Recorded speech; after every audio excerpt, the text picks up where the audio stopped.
Okay. Welcome, all 2 people that have viewed the stream so far. Hopefully more people will be coming in soon. If anyone's still here or just getting here, welcome. I'm gonna go ahead and get started with the video, but anyone that might want to catch the replay or is watching right now, I just want to go ahead and let you all know that this is going to contain spoilers. So if you have not played the original Silent Hill 2, or if you have not played the remake, this is going to be pretty spoiler heavy. So, but if you don't care, then stick around. Hopefully we can have some fun. Alright, I'm gonna go ahead and get started. My headset is... I'm a little under the weather. I just realized that. Oops. I think it's connected now. Yes, it is. I'm a little under the weather, sorry if my voice is weird. I have finished the Silent Hill 2 remake on the hard difficulty for both combat and puzzles. There's stuff about it that I'm happy with, and stuff that I'm not. I'd like to get right to it, but I've covered this game several times over the 2 years since it was officially revealed, so certain things have to be addressed before talking about my playthrough. I'm ecstatic to be here admitting that several of my predictions were wrong. I was concerned they would alter the endings, they would shy away from Eddie's obesity, that sensitive themes like Angela's abuse would be mishandled. I thought they might stuff the game with modern padding like side quests. I thought they might erase the complex morality involved in the hard situation of caring for a dying family member. I was wrong about all that, and that's great. I invite you to go to those old videos and laugh at me for being wrong. I'm happy to be wrong. I didn't want to be right on those predictions. But I don't think it was wrong for us to have been deeply concerned, given that Bloober Team's track record was very spotty, and Konami has horribly mishandled the Silent Hill property for 2 decades. Our concerns were absolutely justified. Okay, yeah, I will go ahead and say yes, absolutely, your concerns are justified. Konami has not handled the Silent Hill property particularly well since, like, Silent Hill 3, I would say. And getting Bloober Team to do it, a developer who is known for having a rocky track record, obviously everybody was concerned. And also a remake of a practically perfect psychological horror game is... It was the same deal as Resi 4, right? You can't really top perfection, so there was no, like, real clear direction on how this was going to go. So it was basically just wait and see what happens, and they pulled it off, in my opinion. And it seems so far Mayo has too, but he goes on to nitpick a lot about it later. So Why would you trust them? It's been a rocky road, with the poorly received 2022 announcement trailer and the combat trailer, but I have never cheered for this game's failure. Okay, I will say that I think people kind of overreacted to the combat trailer. I mean, it didn't look great. I'm not going to say it looked good, but I don't think it looked bad either. Like, I think people making the argument that, like, oh, they're focusing too much on combat. It's a combat trailer. What were you expecting to see? If there was a story trailer or, like, a gameplay trailer, there's not going to be a whole lot of combat. But it's a combat trailer. So I don't know what people were expecting with that. But it's good to know that he wasn't praying for the downfall. I mean, I haven't checked up on Mayo in a while, so I don't know exactly what his thoughts were going into this. I knew he was scared, but I didn't know, like, what his full extents or, like, predictions were going into this. So I am far happier with the idea of a great Silent Hill 2 remake than I am with a bad one that I can get rage clicks on or whatever. Seeing this game end up as a disaster would give me no pleasure. So I can't cleanly separate this review into the positives and negatives. I'm just gonna go by categories instead, which will contain both. And I'm warning you, this review is gonna get pretty heated. I'm gonna focus on things that many people will probably not care about, or not be bothered by unless their attention is drawn to it. So please, play the game first before I shape your feelings on it. This video will spoil all kinds of story points and gameplay moments, so go forth at your own risk. As a retelling of a classic story, Silent Hill 2 Remake does an alright job. The central story of James's emotional journey is intact. Eddie is a more compelling character this time around, very intimidating and memorable, and Angela gets a lot more screen time here, fleshing her out a bit better, even if I'm not a big fan of this version of her. The performances are mixed. James, unfortunately, is really boring for the first two-thirds, though much later in the game, James does come into his own. He has Okay, I disagree. First and foremost, I mean, opinions are opinions. The voice acting is subjective, obviously, but I think that in comparison to the original, the voice acting here is so much better. Like even for the first two thirds of the game, I think James's voice actor is so much better than he was in the original. That's just my opinion. I know that might be a hot take to some people, but he's just so much better here than he is in the original. I'm just saying. And yes, overall voice acting in the remake is so much better than the original. That's just my opinion. has some great moments once he's been effectively traumatized. I love the way he reacts to Maria in the labyrinth scene. He just doesn't even know what to think about all this anymore. I'll be waiting.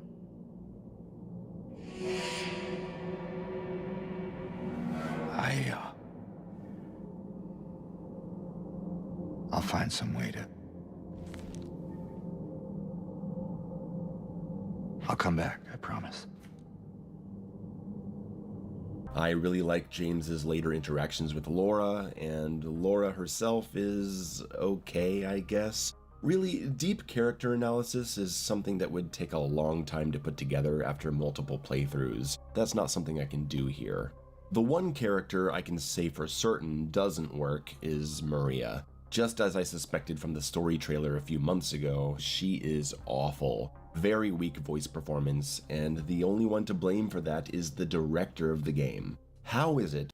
Okay, well, I'm just gonna go ahead and say this. Yeah, Maria, definitely her voice acting does come across a little flat sometimes, but overall, throughout the entirety of the game, she still has that same like flirtatious vibe, and she still delivers those lines in that same manner. But it's not consistent enough, I think, is what the main problem is. It's not consistent across the entire game.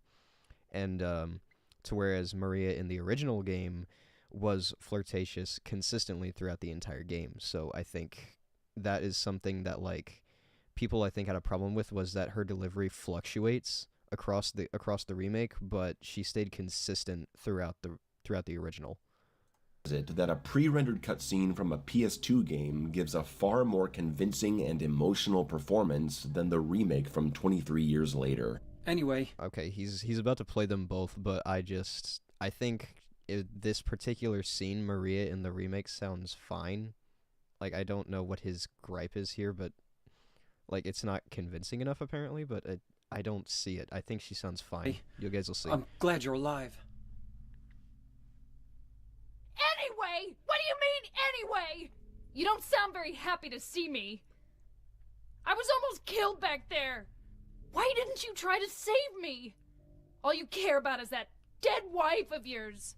I've never been so scared in my whole life. Anyway? What do you mean, anyway? I was almost killed back there. I have never been so scared in my whole life. Maria sounds like she's reading lines from a script instead of actually talking to you. You can hear that, right? Did something happen to you Okay. after we got separated in that long hallway? In this scene, I understand that. Yes, it does sound like she's reading from a script. But in the previous scene that he just played, I didn't really get that same vibe. I thought she sounded fine. But here, yeah, the whole thing is a little flat, and it sucks because this is one of the most important scenes in the entire game. So yeah, her delivery coming across pretty flat is kind of a disappointment, but it doesn't take it, to me, it doesn't take away from like the importance of this scene in the game. I don't know, I don't really care that much about the voice acting in this scene, I guess. But yeah, it is a little flat, and I won't argue against that, but I don't think it really takes away from anything. Honestly, I just don't think it does. Are you confusing me with someone else? Did something happen to you? After we got separated in that long hallway? Are you confusing me with someone else? Are you confusing me with someone else? And man, if you can't actually animate the woman to be able to talk to you as you're moving around, just do what the original did and make her only talk during cutscenes. Cause as it is now, she's this total weirdo that can't make eye contact with me, strangely shifting around as I move. This does not help me connect to her character.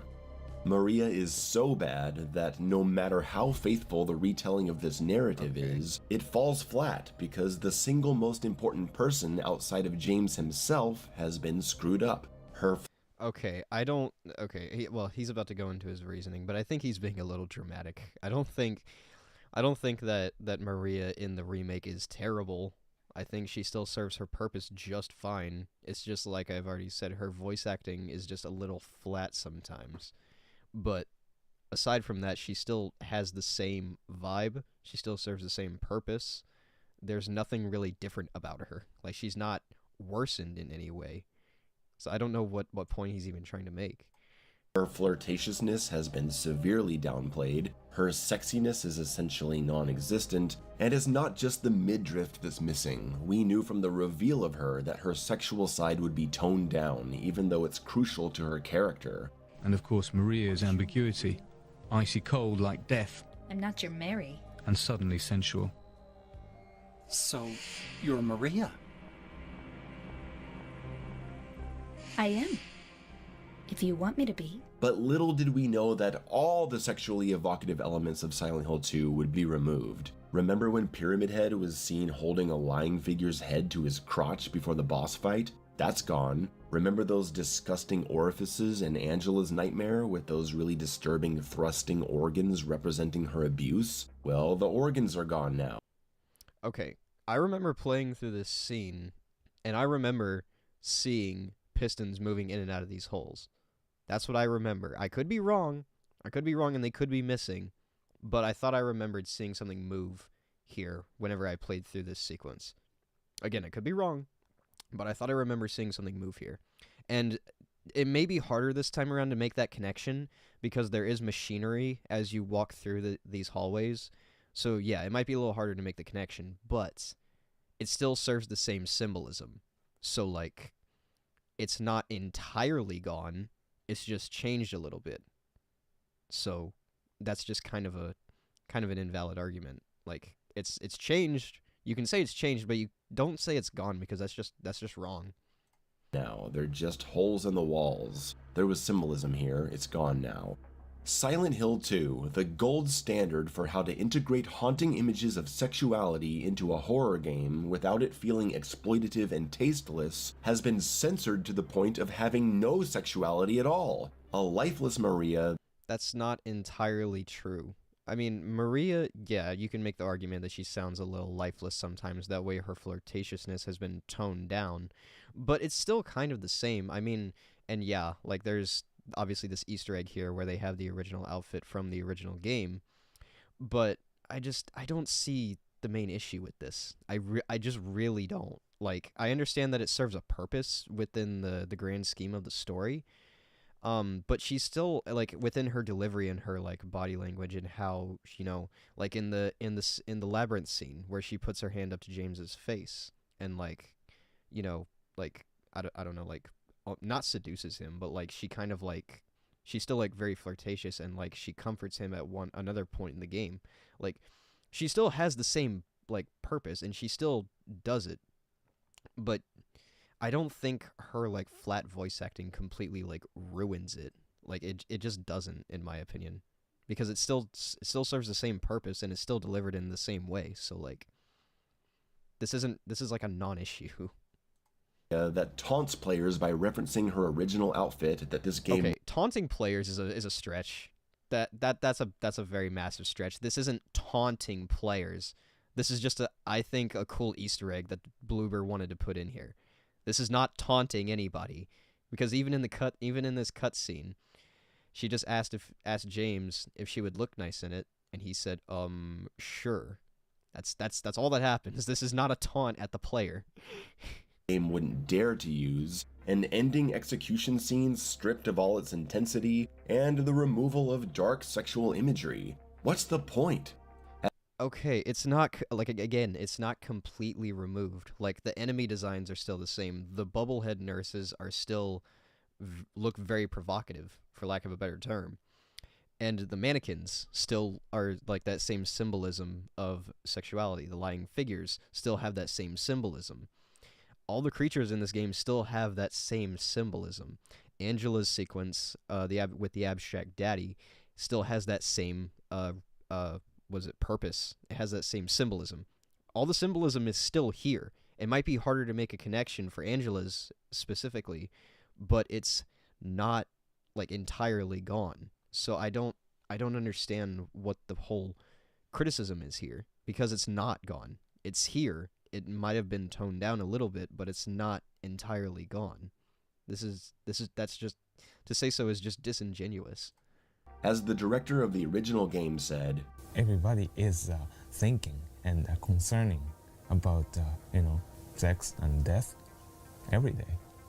And if we want to scare or shake or touch the users or spectators, then we have to think about sex and death deeply. Somebody died or monsters died. We try to mix erotic essence. This is kind of a visual and core concept. well, now all we have is death. Good job, Bloober Team, at missing the point. That's all. They didn't miss the point, though, because the sexual symbolism is still here. It might have been lessened again, but it's still here. Like, it's not completely gone. That's all I have to say on the story and characters right now. Let's get to the gameplay. I boot up the game on PC, and it tells me this is a better experience with a controller. I'm gonna take that suggestion and shove it up my own ass, thank you very much, because I'm not playing a game with precision aiming on a controller. No. Turn off the completely unnecessary low health warning that floods the screen red. James. Unnecessary. I don't know if it's unnecessary. I mean, it is very video gamey, but it's not completely unnecessary.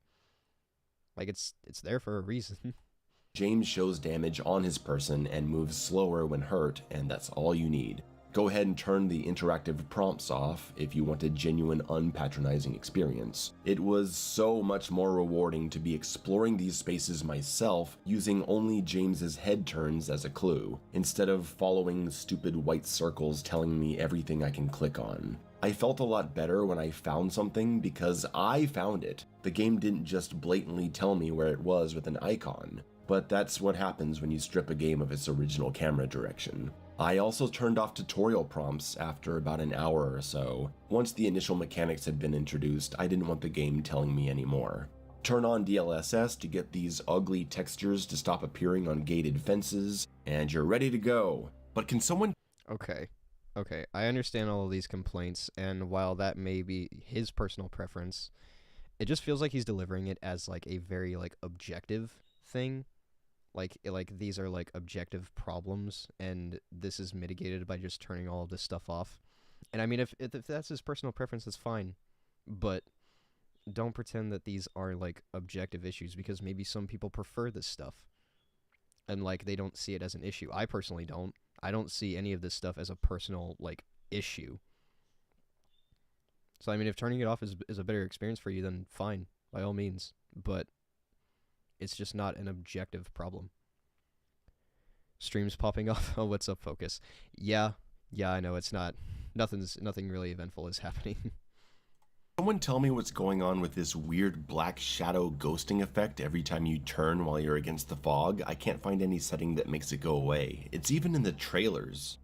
For the first 4 hours, I was saying, wow, they actually pulled it off. It was really impressive. Whereas the original only had a light amount of city exploration leading up to the apartments, the remake opens things up, letting you enter several stores, closed buildings from the original like the flower shop, making this Silent Hill 2 a game where the town feels a lot more like a central part of the experience and not just a few streets you run down to get to the next big map.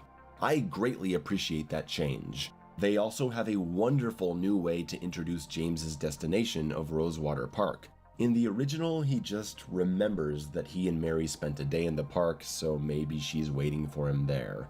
In the remake, you don't have a destination for a while. After a series of locations, you end up at Bar Neely's and find a jukebox that needs a record. Further exploration of the town leads you to finding 2 record halves that can be combined into a single record, which plays a song that triggers a memory in his mind. He remembers that day at the park. Maybe that's where she is. And this is like a couple hours into the game. It's a really elegant and natural way to lead James on his way. It's Okay, a couple hours I think is a bit of a stretch. I think it might be the first hour or so where you really find that puzzle. But yeah, I definitely agree that it's a much more welcome change. I agree. This is probably one of the very few points in this video that he makes a very good point, actually. Oh man, get ready for some shit. What's up, Samurai Silverhand? Wait till he covers the coin puzzle. Oh, I know that's gonna get there. As the video progresses, it starts off fine, honestly. Like, he talks about his own personal gripes, and that's okay. But once it gets on, he just gets really nitpicky towards the end. Like, it gets really bad. It sparks the journey to the apartments, and these returning memories of Mary are accompanied by raging winds pushing against you as you make your way forward. The streets become very dangerous and loud, fighting against the weather until you reach what feels like safety, since the stark contrast of the apartments almost feels soothing due to how quiet they are. But we know there will be no peace here. Several aspects like this have been expanded on. The music box puzzle in the hotel now has different puzzles connected to each music box before you find them. The rotating head in the labyrinth is now a central part of the map, returned to multiple times. And my favorite example is the clock in the apartments. Originally, you just unlocked it, pushed it out of the way, and you moved on. Now, you're exploring the apartments to find different clock hands, setting the time separately to unlock 3 different doors. These previously small puzzles have become central focus points of each map that take a lot more time to get past. In isolation, I like this idea a lot, but it's also where the problems of Silent Hill 2 Remake start to rear their ugly heads. So the opening street section and the first parts of the apartments are, in my opinion, stellar. I was ready to call this a Game of the Year contender. But the expansion of the maps and puzzles, something I just got done praising, ultimately goes way too far. The apartments, the prison, and especially the hospital have seen total redesigns. These are all new locations as far as I'm concerned, so if you're expecting your familiarity with the original game to give you any kind of advantage, you are sorely mistaken. That's not in itself a criticism, it's just a fact. But Hold on, let me back up and hear that again. You are sorely mistaken. That's not familiarity with the original game to give you any kind of advantage, you are sorely mistaken. That's not in itself a criticism, it's just a fact. But Okay, well, yeah. Well, yeah, okay, yeah, definitely, because the map is obviously not going to be one-to-one with the original. I mean, take a look at Resident Evil 4 Remake. The map was not one-to-one on that either. So, obviously they're going to introduce a lot of new stuff, and stuff that was not present in the original, and take the same core areas and concepts, and then do a whole redesign of them. That's kind of how remakes work. They take the original and then build upon that and try to make it like, not necessarily better, but still as good in like a more unique way. And that's, I think, I don't see a problem with the map redesign. I really just don't. Bro's ready to say Game of the Year after 2 hours? Yeah, apparently. I mean, I was ready to call it a Game of the Year contender by the time I got to the end of the game. I mean, that's just me, though. I was ready to call it Game of the Year by then, because it's, honestly, to me, just that good. It's about evolving, not keeping it the same. Exactly. It's about, like, building upon what was originally there. So you take how simple it was in the original, and then just kind of build upon that and make it more complex, because obviously we have better hardware today, and you can build upon it using that technology. But due to the vast expansion of these maps and the unintuitive structure, I found it hard to simply visualize where I was. Look at the original Brookhaven map. These 3 floors were all laid out in this easy to understand and iconic corridor format, so you had a sense of where you were going without pulling out the map every 10 seconds. Now the hospital is so complex. Yeah, this is so complex. You have, like, this one hallway that you can walk down, and then there's a symbol telling you here that you can go through this door, and then there's a hallway here that loops around over here. It loops around over here, except this door is blocked off. Yeah, this is so complex, dude. Didn't you know that this was that this is such a complex map to explore, even though you just walk around a hallway in a circle? I swear to God, this is the one argument that really pissed off the most. This map critique is actually stupid. Yes, it is. Yes, it really is, because it's not complex at all. You just walk in like a giant circle and explore a bunch of rooms. It's still as like as simple as the original, but there's just maybe a little more going on because it's a bigger map, maybe. But like that's it. He's emotionally charged and vapid. Yeah, he really is. This guy had already made up his mind about the game when it was announced. He says he didn't want it to fail, but he clearly did. Just look at the videos he made in it. My bad. Just look at the videos he made about it in the lead up. Okay, I'll probably have to take a look at those, because this is just, yeah. This I'm pretty sure he was expecting a lot of negative in this, and I know that he just had to like try and find some negative in it, because I mean, the original is perfect in almost every way, but I mean, he did still have some praises with it, which, you know, fair enough. I think it's perfectly fair to be skeptical of something on lead up, especially these days, but yeah, it is. It's fair to be skeptical, especially of something to this caliber, because Silent Hill 2 is regarded as one of the best horror games ever made, and it's just, obviously, when you touch something like this, there's obviously going to be a lot of skepticism. I'm gonna go ahead and so full of twists and turns and dead ends. Twists and turns. A big hallway that leads all the way around here. I mean, obviously, granted, these paths are blocked, so you have to go through this door, through here, and then through this door, and then yeah. So there are twists and turns, but it still has the same simple layout. You just have to go through one room to get to another part of the hallway. It's really not that hard. And because you spend so much time exploring it, you become more familiarized with it, and you can picture it in your head where you are by the time you're done with the area, I would say. So it's really not that hard to explore. You just go through this room. Like, I'll use this as an example. I'll use this area. Go through this room, and then you go through here to get to this hallway. It's not hard. Skeptical is one thing. We all had our concerns, but this video, we're just pushing the narrative that the remake simply won't be good and can't be praised.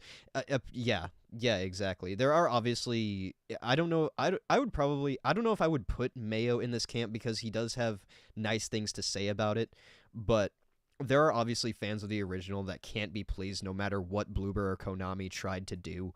So I just kind of disregard those people's opinions, because like I just said, there's nothing that can be done to please them.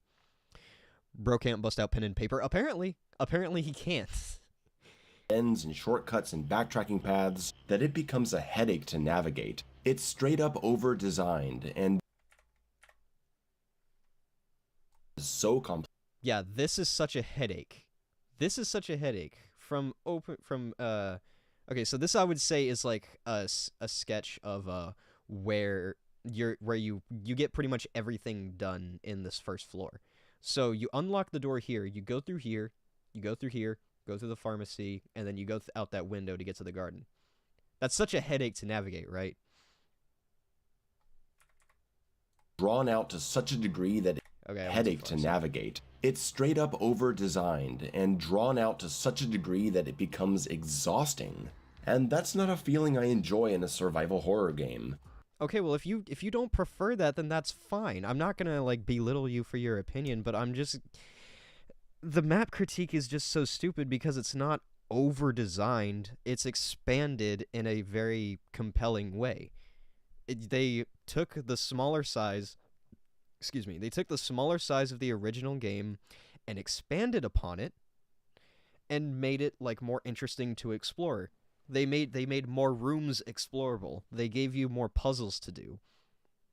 And actually made you like think, and actually made you have to like figure out like where to go. I mean, yeah, there are lots of twists and turns, but guess what? It's not hard to navigate, because there are ways to navigate it without like, at this point I don't even know what the fuck I'm saying, but It's not hard to navigate. That's what I'm trying to say. It's just not hard at all. I don't understand this gripe. The fact that I knew this video would be negative before the game even is sad. All he does now is rage bait. He's always done rage bait, at least as far as my observation of his channel. He's just always done rage bait. He would always criticize a game and always compare it either to the OG God of War or Doom Eternal. So basically, if something isn't in that realm, he just finds it to be complete garbage. I'm not even sure he likes the OG or understands it. I don't know, man. You tell me. He allegedly loves the OG survival horror games, like the first Resident Evil, the OG Resi 2 and Resi 3, and the OG Silent Hill 2. Apparently, he loves OG survival horror. All right, I'm gonna go ahead and step away for just a minute. I'll be back soon.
Okay, I'm back.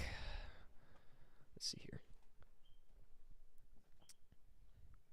I thought the map layout was very easy to understand. They closed off areas so you didn't go through pointless backtracking, and at no point did I feel lost. Yeah, same. I didn't feel lost at any point. I mean, there were like certain puzzles that I had to do, and like I was trying to figure out where to get the next piece for it. So like that was probably the only point I really got lost, was having to do a puzzle to progress. But that was it. Like I mean, there are some very clever puzzles in here that made me think, and of course I'm not very good at them, so I had to look up a guide on what to do and where to find this stuff. But I mean, I never really got lost exploring the map, though. I think that's just like a nothing point. His older videos aren't bad. Past a certain point, he realized he could just make boneheaded critiques for views. Yeah, basically. I'm sure he's also fully aware of how naturally irritating he is without even trying. Probably. I mean, there was also that skit that he did with on that one Ultra Kill video that I remember everybody took the piss out of him for it. I can't remember which one it was. I just remember there was like a skit where he took some guy hostage and made him like read off of a script. That's the only thing I really I don't remember which one that was, though. I really think he shouldn't be comparing this to OG survival horror when it's trying to modernize it. Exactly. Like, it's not fair to compare it to the original because, one, there were hardware limitations, and two, survival horror, like OG survival horror, was clunky as fuck. So trying to modernize it in like this manner that they did, I think, is actually a very welcome change. And if he doesn't like it, then that's fine. But like, he's just nitpicking for the sake of it, I think. Like, I don't understand why he has these criticisms that he does, because like the map expansion thing is so stupid because it's not easy to get lost. Granted, there is some backtracking. It's not all you're doing. Like, it's, oh my god. Okay. I love figuring out a map and planning my routes and backtracking for puzzles, all that stuff, but after a while, I'm ready to move on. Silent Hill 2 Remake just won't let me. They've stretched the experience to an unbearable length because people today will complain about paying full price for a game that doesn't take 20 hours to finish. So, by that logic, Resident Evil 3 Remake was a perfect length because it lets you move on super quickly. That's basically what you're saying. At least that's what I'm getting from it. Because that's what they did was, again, expansion, more areas to explore, more puzzles to do. They made the game longer. They modernized it. It's not like like a 5 to 8 hour game to get through. It is like a 16 to 20 hour game now. Like, it's, oh my god, I don't understand this point.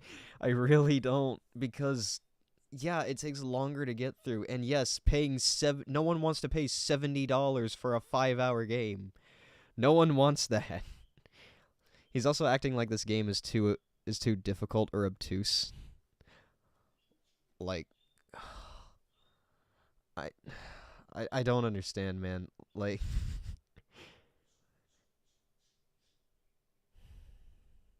yeah, he really is acting like it's too difficult. Like, it's difficult and obtuse, and just like by the time that he's done with the first area of the map, he's ready to move on.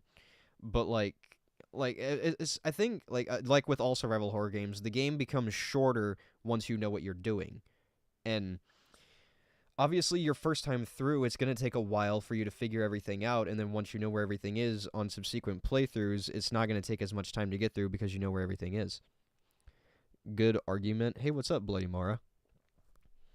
That's the other thing. He clearly has a non-existent attention span. Exactly. Like, apparently, if you can't get through an arena in like a shooting arena in like fucking, I don't know, like 3 minutes or something like that, then it's too long for him.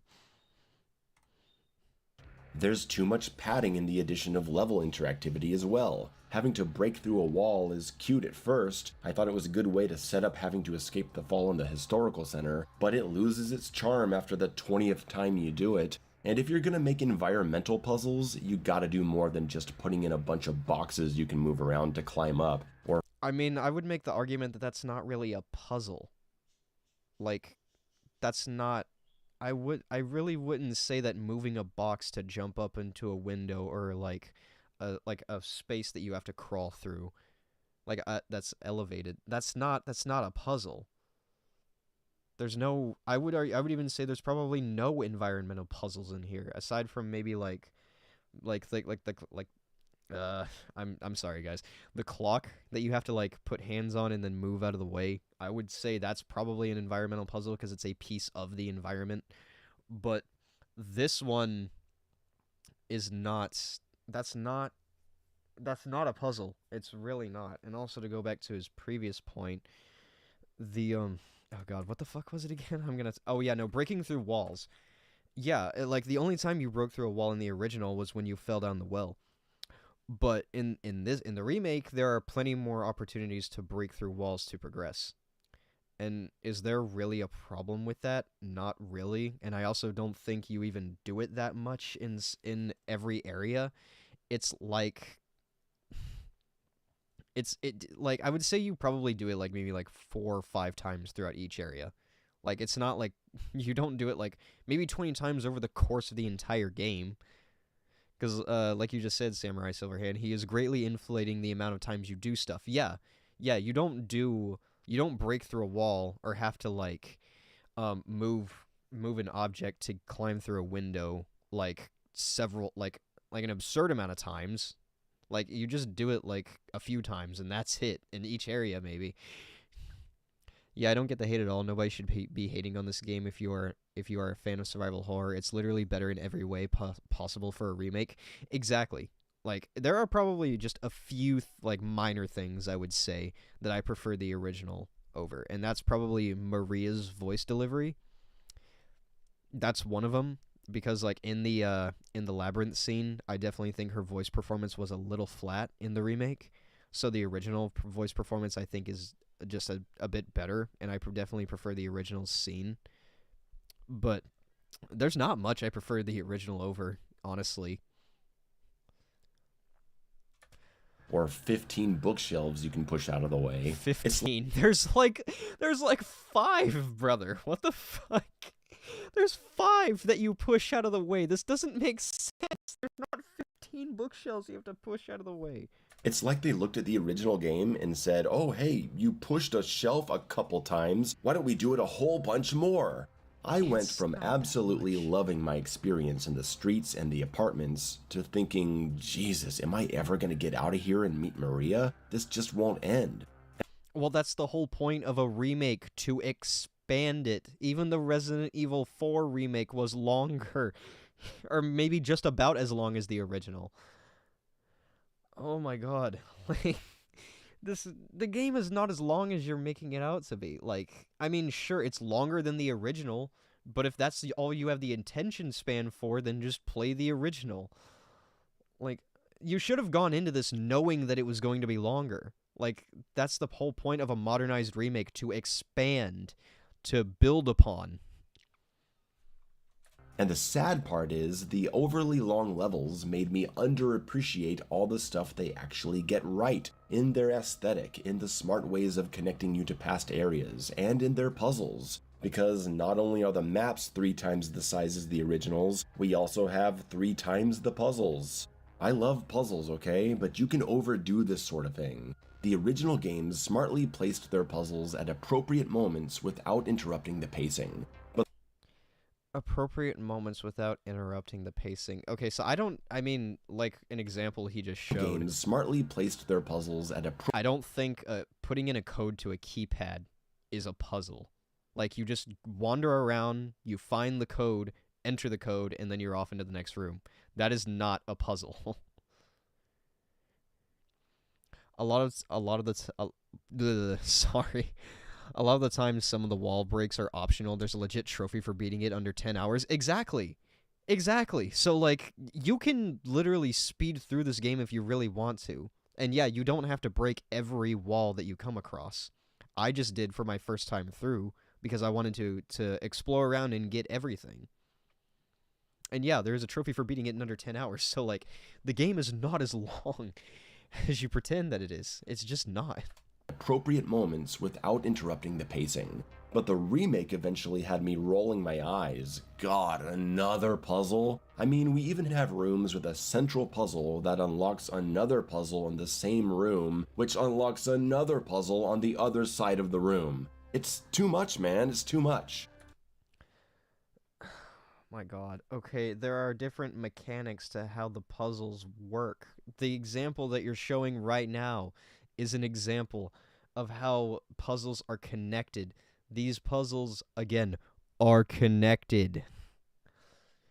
It's not a puzzle. It's not one particular puzzle that leads to another puzzle. They're 2 puzzles that are connected. So it's one giant puzzle essentially. It's not.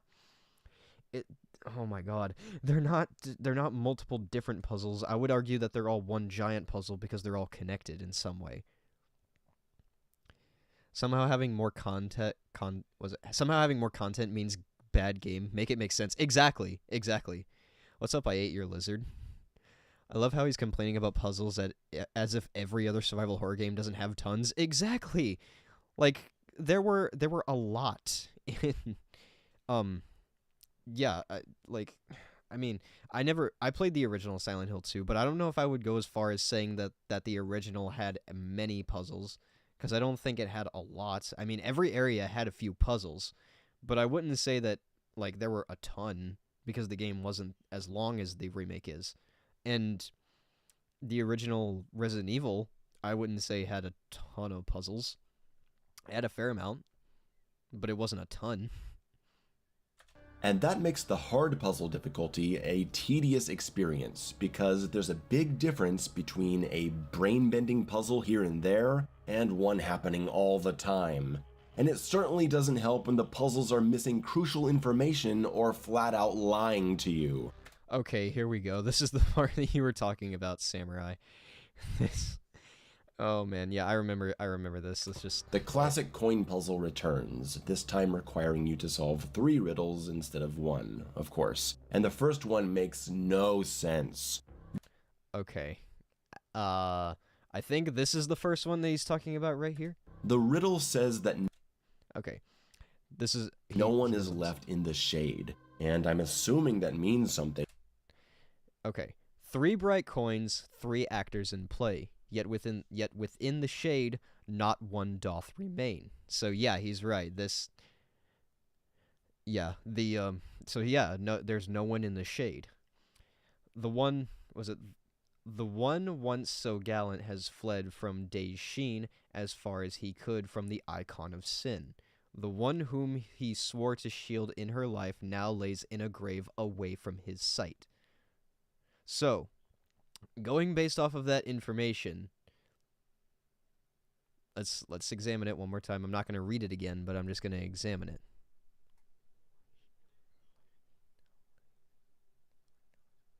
Away from his sight. So no one is underneath the shade of the tree.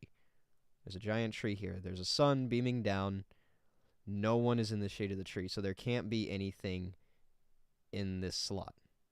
Something, since we have a sun and a tree in the image, and we're also referencing the sun's sheen. We have to be going based on what we see here.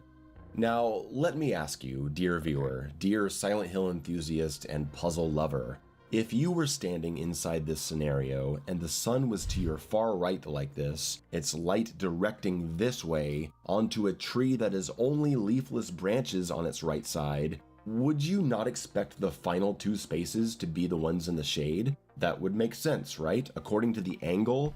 Well, no, the shade is actually in these 2 spaces. Because the center one clearly in a spot where sunlight would be entering. Why is this final spot not in the shade? Am I probably because it's under the moon? So over here it's nighttime, so there's absolutely no shade, it's just dark? Oh my god. Am I supposed to consider moonlight something that wouldn't result in shade? Well, who talks about shade in the context of night anyway? Oh, it's... No one does. Yeah, the moon is on the left. Exactly. It's night over here. There is no shade in night. In that context, that would mean that there's entirety night. Oh my god. Yeah, the moon isn't in the shade. Exactly. There's no moon in the moon in the shade. Oh, it's midnight out. Let's go find some shade. Ridiculous. Even if the moonlight means this final space is not in the shade, the trajectory of its light would also mean that the next space is not in the shade. But this is what the moon barely gives off any light whatsoever. The moon does not give any light, brother. What the fuck are you talking about? Plus the tree on the left has leaves. Exactly. So, like, the moonlight directing this way, if there's any moonlight at all, going under the leaves, there would be some sort of shade, but not much because the moon doesn't give off much light. Not as much as the sun does. So, like, under the shade, there's nothing. So, that would mean that the coin has to go here because there's nothing under the shade. So, right here would mean that the correct spot would mean that this is where the coin would go, right? But that's one of the correct choices. I do not appreciate being lied to in puzzles, and this isn't a lie, you just don't understand it. Let's read it again. 3 bright coins, 3 actors in play, yet within the shade not one doth remain. So under the shade there is nothing here. Ultimately, this is also a giant nothing burger because the coins take legit seconds to move them and find out. Exactly. Like, it doesn't take nearly as long to move as it did in the original because it gave you a prompt as to which one you wanted to move, and then you'd have to go back into the puzzle to reinsert it. Like, yeah, it doesn't take long to move them to figure it out. You could just, like, blindly put them in spots and then just solve it that way. He wasn't lied to, he is just stupid. Exactly, he doesn't understand the puzzle. And this shit drives me insane. Tricky wording I can deal with. Real-world knowledge required to solve a puzzle, dangerous, but it can be clever and rewarding. But don't tell me the sky is blue and then punish me for not knowing the sky is actually red. It didn't. Like, oh my god. It didn't lie to you. You just don't understand it. That's how... Oh my god. It didn't take me that long to get the coin puzzle down. I had to read it multiple times and, like, rearrange some coins, but ultimately I got it because it's not very hard to figure out. Bloober, you need a QA guy there to tell you this stuff doesn't make sense. I am available. I charge $10,000 an hour. I think that if you were directing the puzzles, then this definitely wouldn't have turned out as good as it did. I'm just saying. Geez, I'm really sounding irritated, aren't I? Yes. Well, after the duration of these maps had worn down my patience, I finally got out of the obnoxiously long hospital on day 2. I'd become so numb to the entire experience that I just wanted it to be over. Honestly, I wanted to just stop. I took a day off and came back with a cooler head, and when I finally got to the prison, I said, oh no. I started thinking about the prison in the original game, and how it's a fairly brief and compelling section that acts more as a connection to the labyrinth instead of being its own massive area to be explored. Okay, I'm just going to pause here to catch up on chat. Clearly, tricky wording was his downfall. Yes. Yes, it absolutely was. And bro doesn't understand the idea of hard difficulty. Exactly. Like, obviously, the puzzle difficulty on hard means the puzzles are going to be hard. That's how this works. I don't want Mayo involved in any game, neither do I. If Under the Mayo made Silent Hill 2, then it would be unplayable. Probably. The prison is excellent in the remake. Yeah, it's really not that bad. And I mean, he's not wrong in saying that the prison is more of a connection to the labyrinth. So, yeah, it's kind of brief, but albeit it's a decent length. I would consider it its own area. Like, it's not, like, as long as something like the hospital or the apartments were, but, yeah, I would consider it its own area, especially in the remake now, because they added a lot to it. They're gonna make it last forever, aren't they? Well, of course, now it's a giant 3-floor sprawling map with 4 locked doors tied to a central puzzle that requires 5 puzzle pieces to use to open each door one at a time, leading to 4 unique sections of the map to explore. Dude, what the fuck were you expecting? Like, yes, they're going to... Oh my god. They're going to expand upon it. That's what remakes do. Do you not understand the surtitle remake? That's what this means. He thinks games are just made for him, apparently, because otherwise it would have been shorter and pretty much 1-to-1 with the original. Really, I think the only map I can say I was happy with in the end was the hotel, because it's the one that actually feels like the original. Just a remix of the classic layout, much like RE2 Remake's new version of the police station. But all of them are remixes of the original locations. Literally all of them are. They're just kind of expanded upon and redesigned a little bit, but they're still mostly the same areas. You just do different stuff to navigate them this time. That's it. Oh my god, more content exploration. Will someone think of the chill? I mean, Mayo. Oh my god. Dude, no, like, more content exploration. Like, oh, he's complaining that there's more added to the game when that's what remakes do. They add more to it. Like, I don't understand why this is even a criticism. It hasn't seen a total overhaul, and it generally preserves that original map's flow, which was nice, if only they'd shown the same kind of restraint in the other maps. The pacing issues are also not helped by the fact that James moves agonizingly slow. Okay, credit where credit is due, they removed the horrible stamina system from the original, but your overall movement speed has been severely nerfed. And when you combine the slower movement speed with the expanded maps, you end up with an experience that becomes quite painful at times. Look at how fast James could reach the tunnel from his car in the original.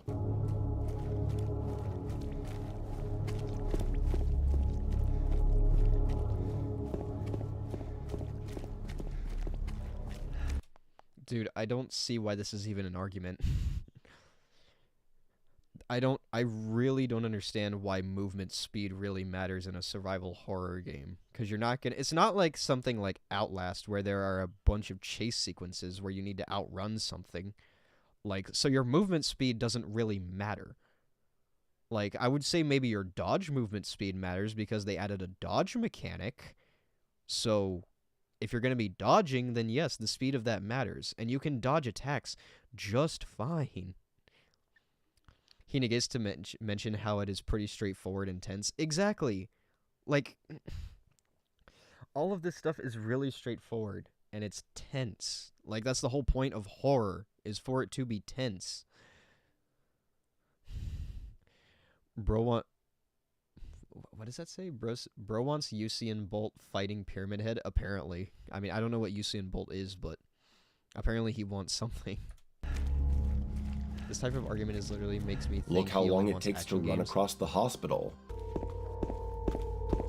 Yeah, it looks like he just does want action games because apparently exploration hurts his brain too much.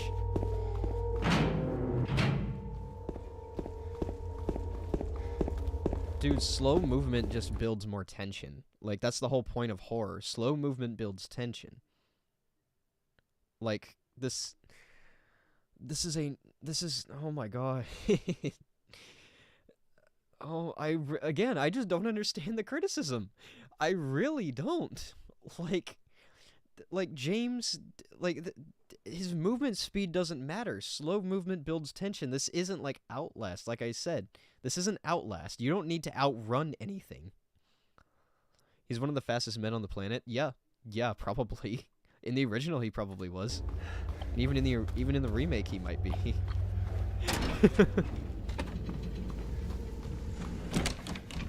On one end, I can see the benefit to the slow movement, because it makes enemies harder to deal with and harder to avoid. But my god, does it make the levels last forever too. This game needed to be a lot shorter if they're gonna make you so slow.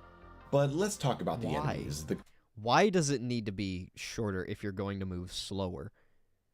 If he was faster, I think it would feel unnatural. Yeah, it would feel basically this is how I would feel. I think if he moved faster, then it would feel like his physics were tied to the frame rate, much like an older Sonic game, for example. If you speed that up, then it's just not going to feel natural at all. So, like, James feeling faster here, I think would just feel really unnatural. His pace in the remake feels natural. If he was made any faster, it just wouldn't feel that way. The combat, the resource management, all that fun stuff. As a survival horror game, Silent Hill 2 Remake checks all the boxes. Strict resource management, with exploration rewarding you with reserves. Thoughtful map exploration with interconnectivity, challenging puzzles. It's a noble effort and a worthy entry for the genre. Then why are you complaining about it? Why are you complaining that it's too long if it's a noble effort and they exceeded in that area? Why are you complaining about it? Because, oh my god. Okay. The map is not hard to navigate. Like, yeah, you get rewarded with resources for exploring, and they've expanded upon the map. And you say it's a noble effort. Why are you criticizing it then? How is it bad? Also, James is meant to be an average Joe. Dudes aren't soldiers or Marines. Exactly. Like, oh my god, yeah, James is meant to be like your average dude. Like no one is not. He's not like Solid Snake or like Doom Guy. He's gonna feel clunky. He's gonna feel clunky. I just don't understand this I don't understand that criticism at all. The foundation of its design is solid. It's the execution that's lacking. I do like the additions to the enemy AI, different attacks to deal with, movement patterns, mannequins will dodge your shots and run away to hide and attack you later. It's cool. Okay, I'll interject with my own little criticism. I love the mannequins. I love how you can see them run and then they'll hide in a corner and jump scare you. I think they kind of overdid it in the remake. I think it happens a little too much. That doesn't change my opinion of the game overall. I still think it's really good. I just think that they went just a little overboard with those mannequin jump scares. I think they had a little too many of them. I liked it at first, but then once it started happening more and more across not only the town, but then leading into new areas, I was like, okay, I think this is getting a little old. That's just my opinion, though. Sadly, actually fighting them doesn't deliver an experience that holds up over time.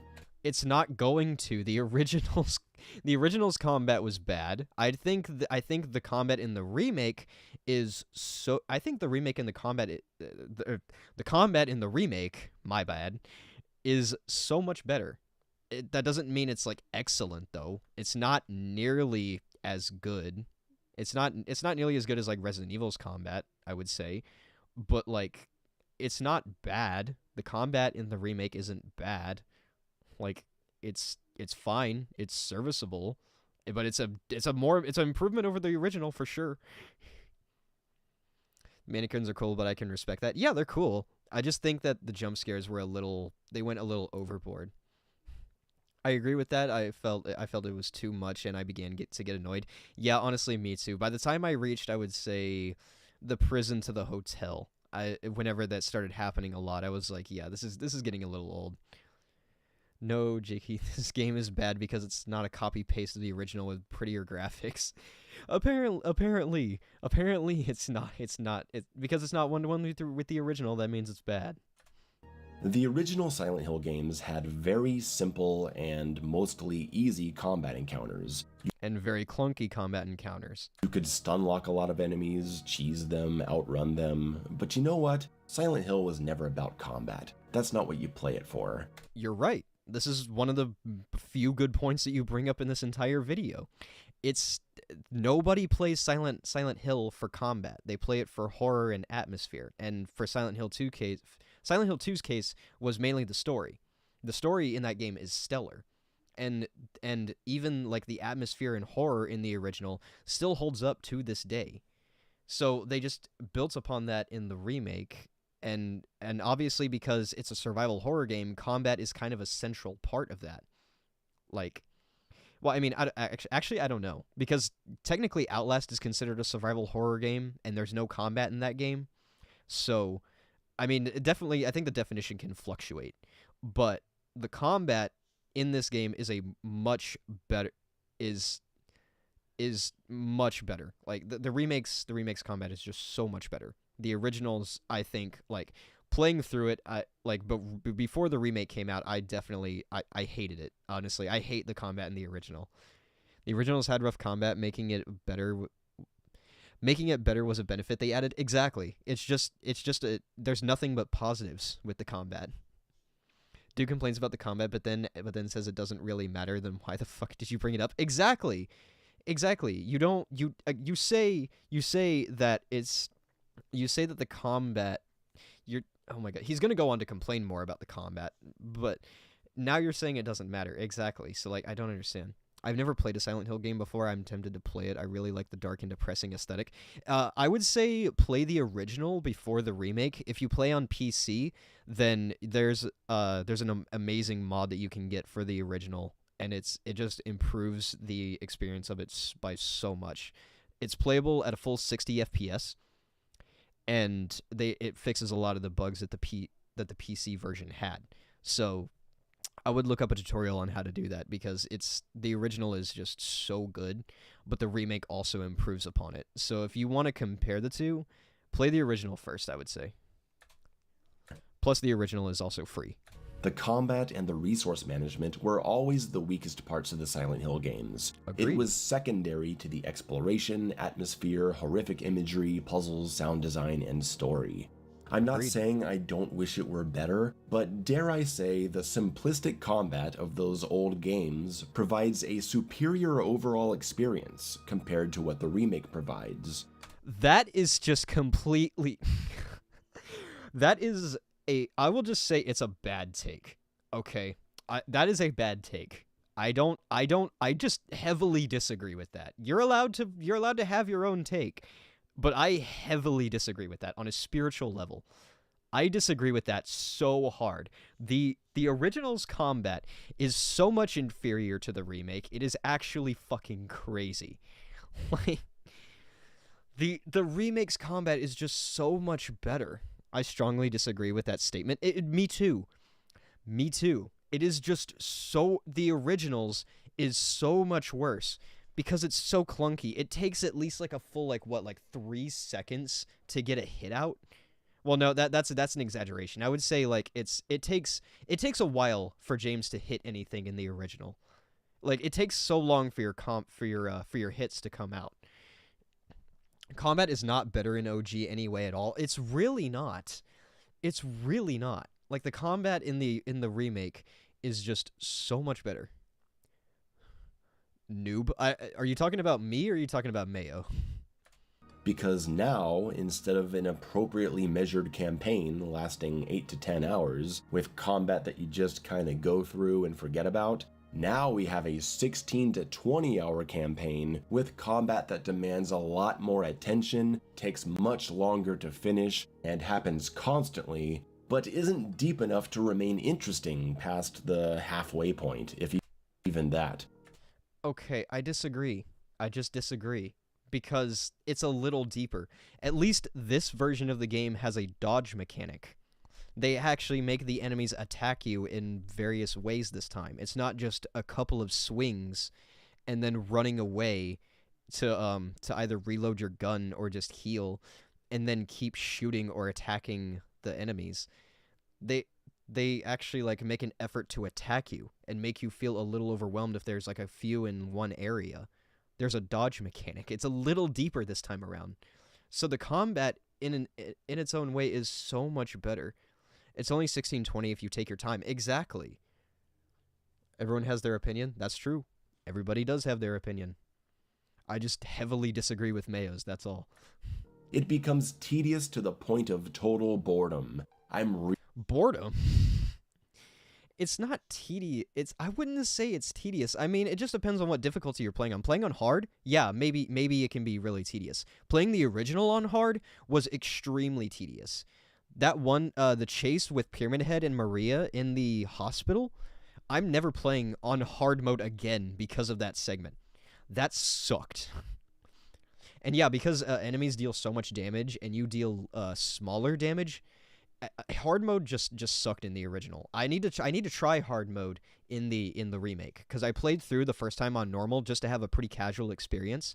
So I'm gonna try it on hard and see how much worse it is. So yeah, playing on hard, yeah, I can see how that would be tedious.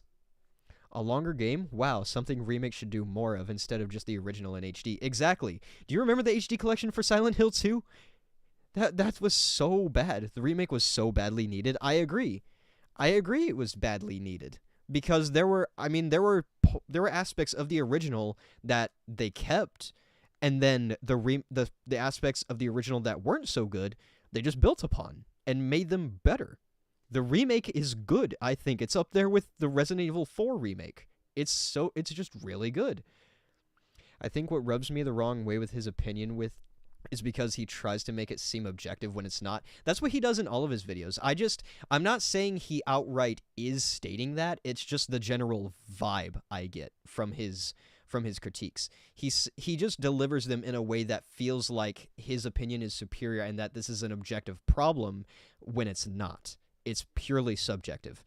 And there's a critique that I'm getting bombarded for with my Elden Ring video that is just, it's completely like the tables turn with the critique that he has with the combat here that comes up later.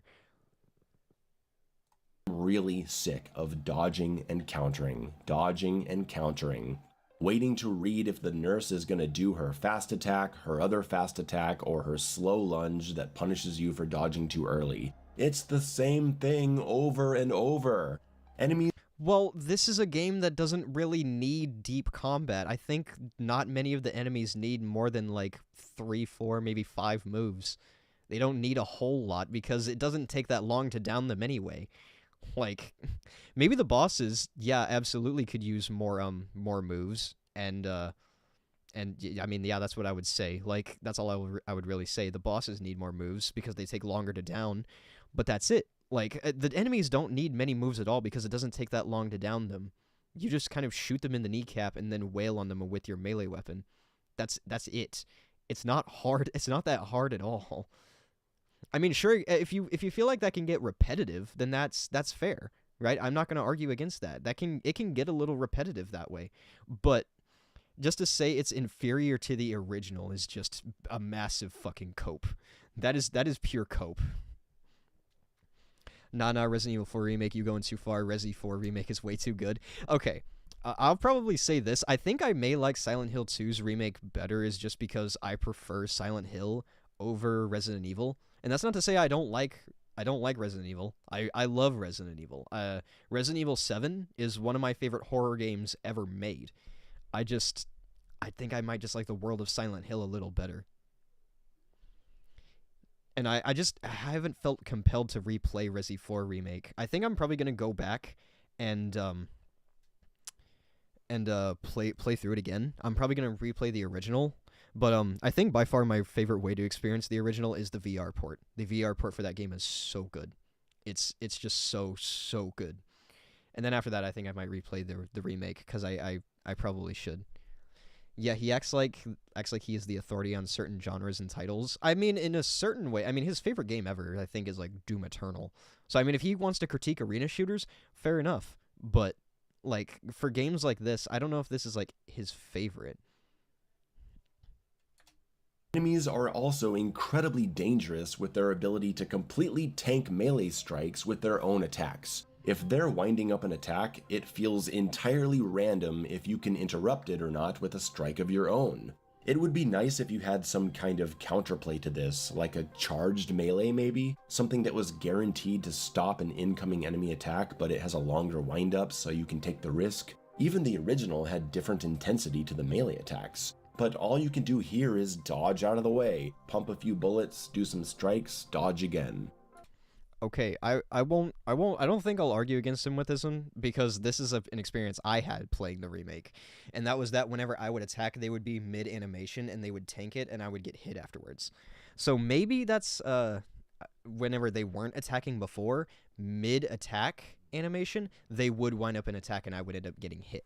So, that's something that would happen to me, and I don't know if that was necessarily, like... I don't know if I would necessarily see here. I don't know how to feel about it because like yeah, that happened to me as well. But I don't know if I would say that it's like if it's bullshit necessarily because like if you attack them and they're going into another attack and there's enough room for you to dodge out of the way, then just press the dodge button because it's easy to avoid the attacks. Like it's not hard.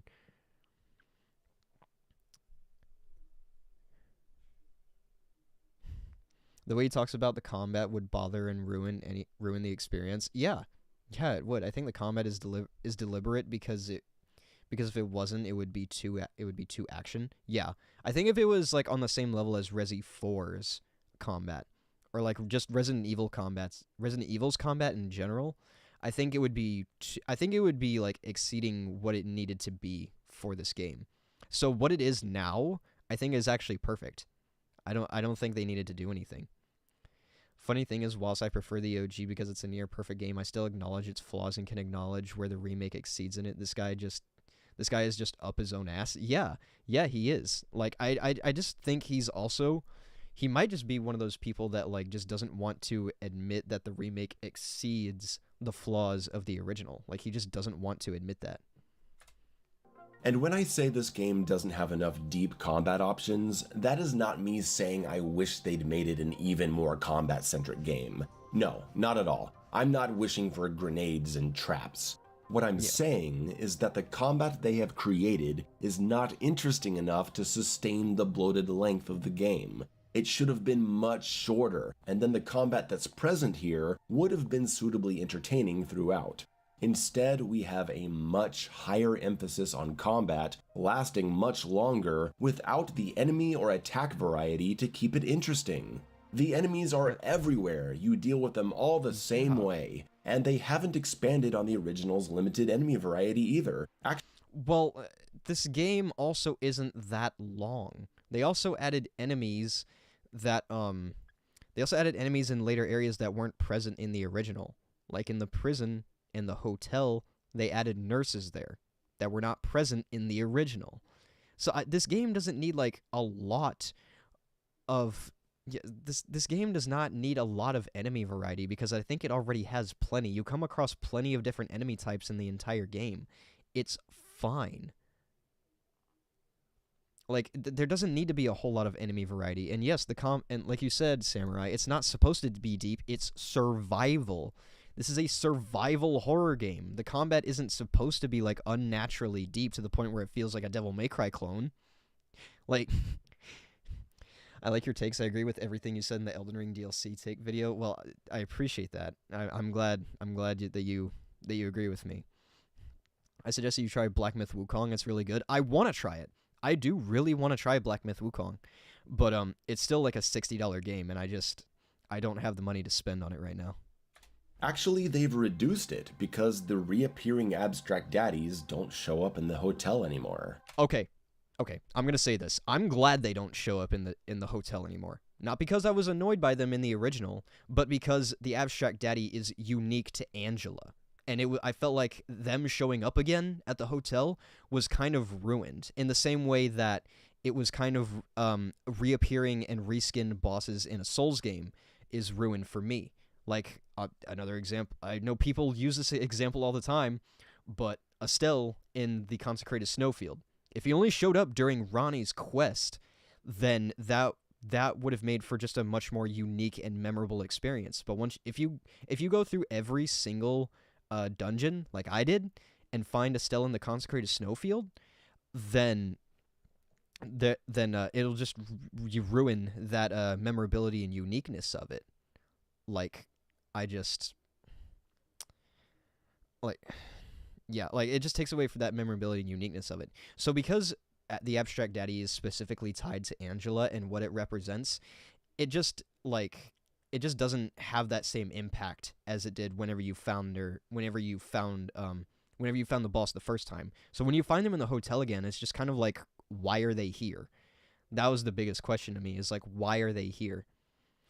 I'm glad they don't either. The boss is great with the way they did it. Exactly. Yeah, it was fine, and then it didn't need to reappear again. Just like the Flesh Lips and even Pyramid Head didn't need to reappear again, but it did for some fucking reason. If you need it, I'll add you to my Steam family. I don't think so, man, but I appreciate the offer. I really do.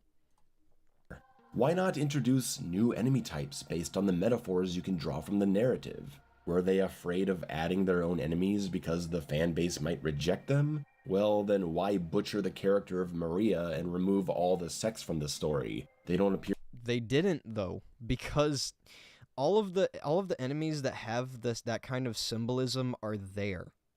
Like, they have everything they need, so nothing really needed to change. They grabbed as much as they could from the source material. In the original Silent Hill 2, they grabbed as much as they could from the narrative and made as many enemies out of it as they could. I don't think there needed to be new enemies here. I think they have enough variety for it to still feel fine. Like, lying figures and nurses and the mannequins still appear several times in the OG. So why is that a problem for the remake? Because it's longer? That doesn't make sense. This game doesn't need more enemy variety. I think it has plenty.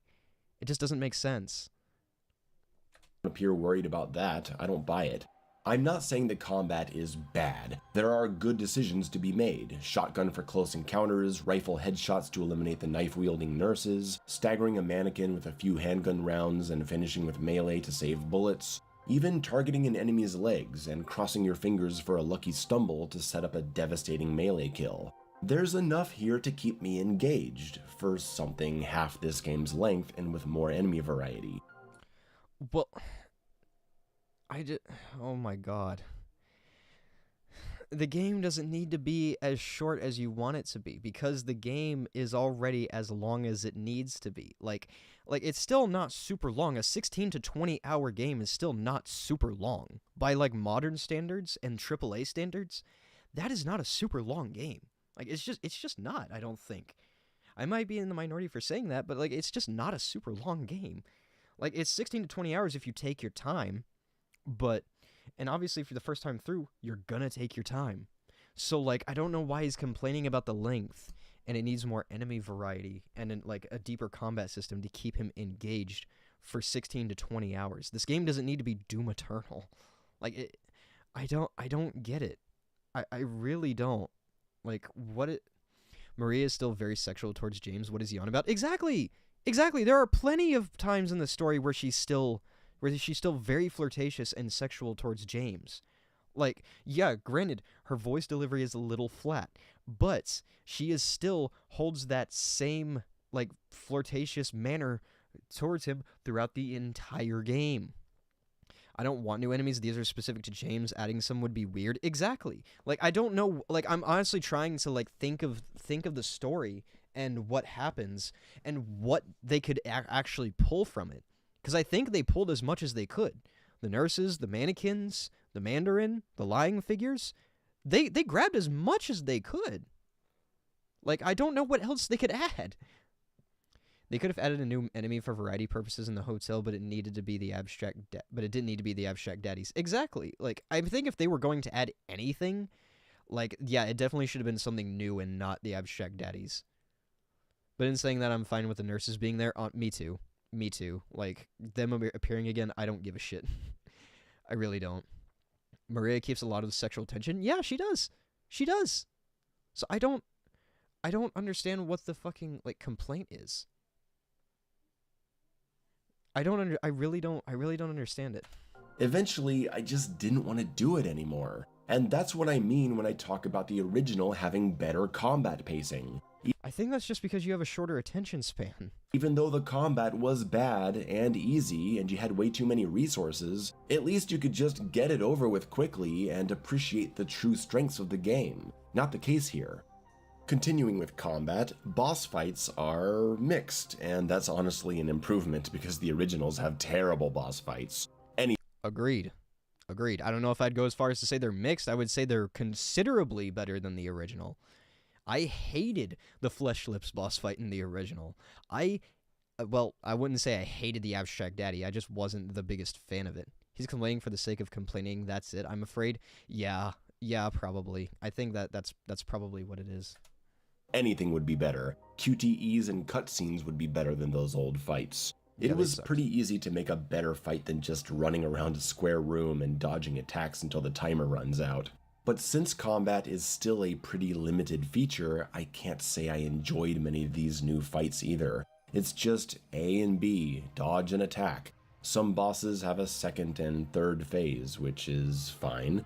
Eddie's fight is definitely the winner in all of this, with a gunfight being far better served by the over-the-shoulder camera than the originals. The Abstract Daddy fight in Angela's Nightmare is also a Oh shit, what happened? Why did it stop? Hello?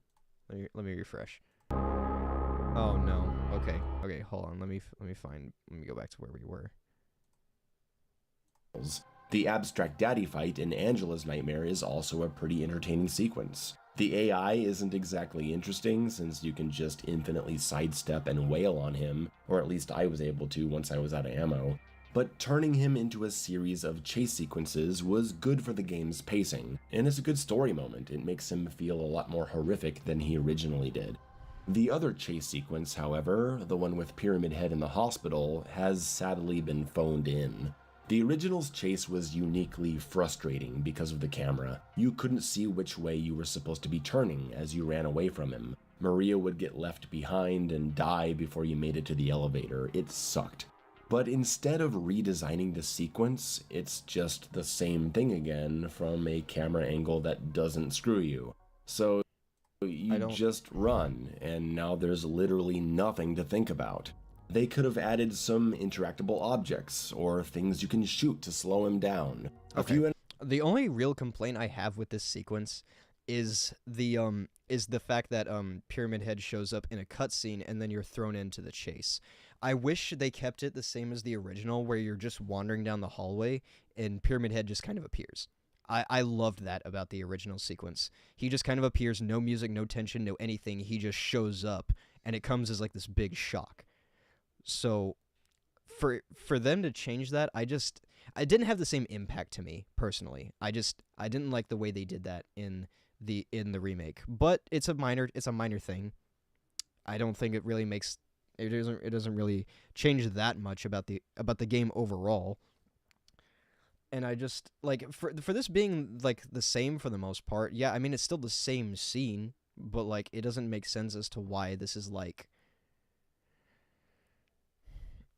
Like, I just don't understand why this is even a complaint. Like, yeah, it's just the same thing. It's just a short run to the elevator.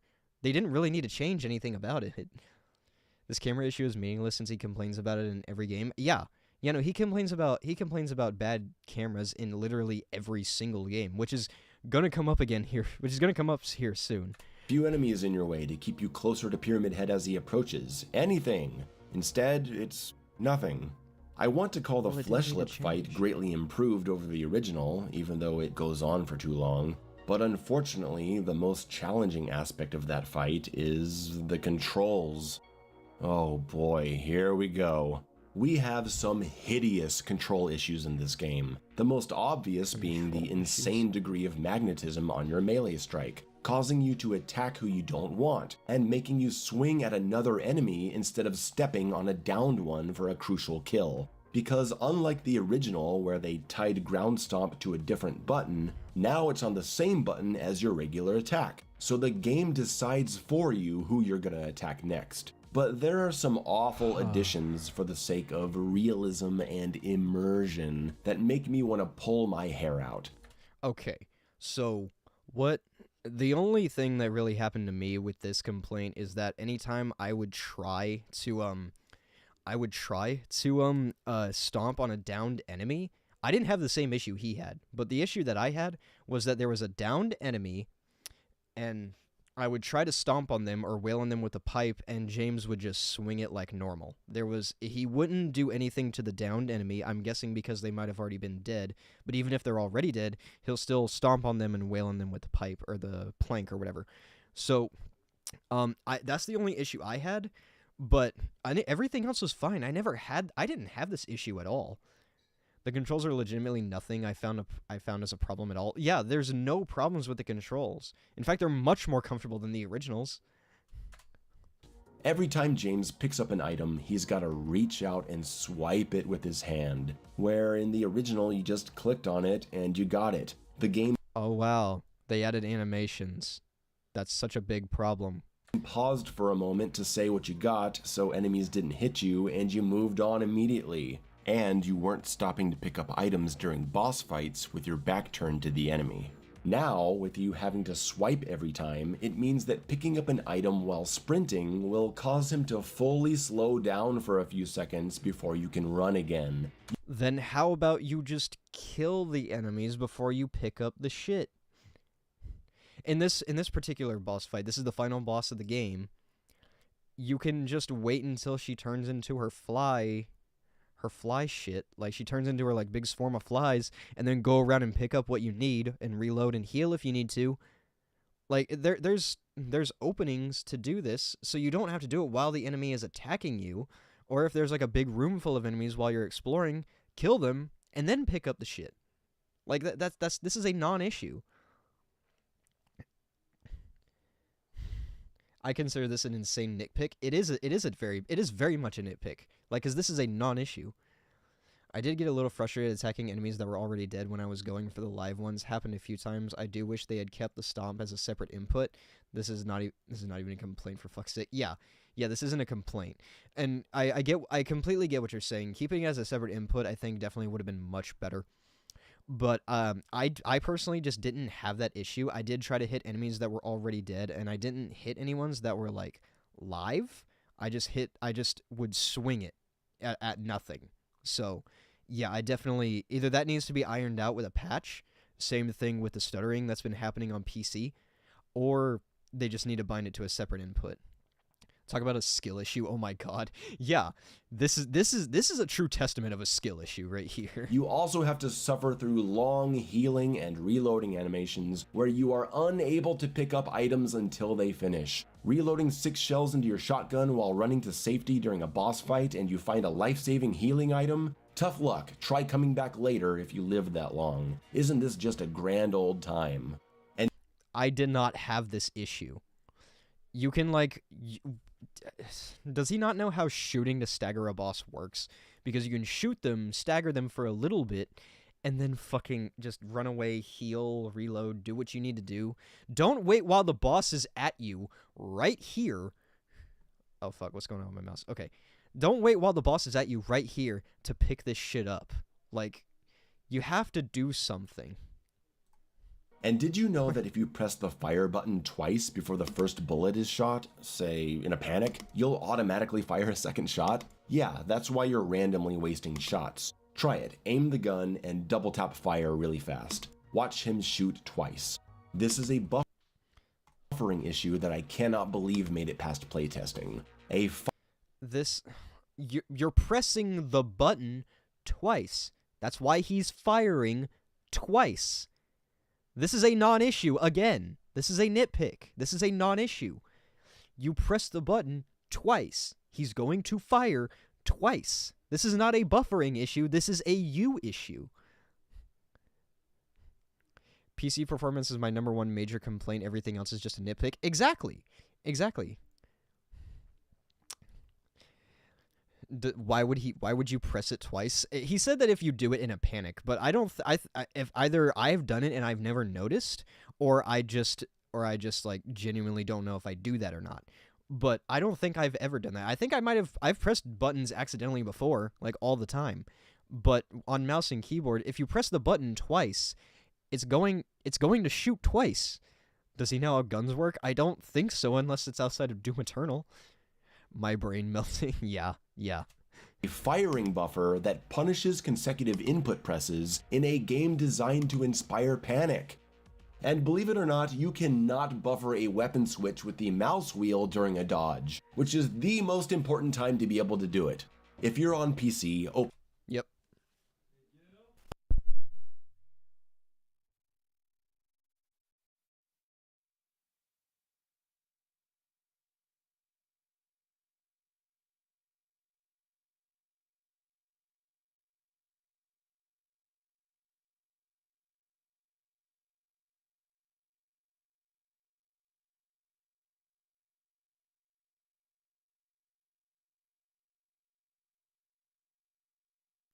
Okay.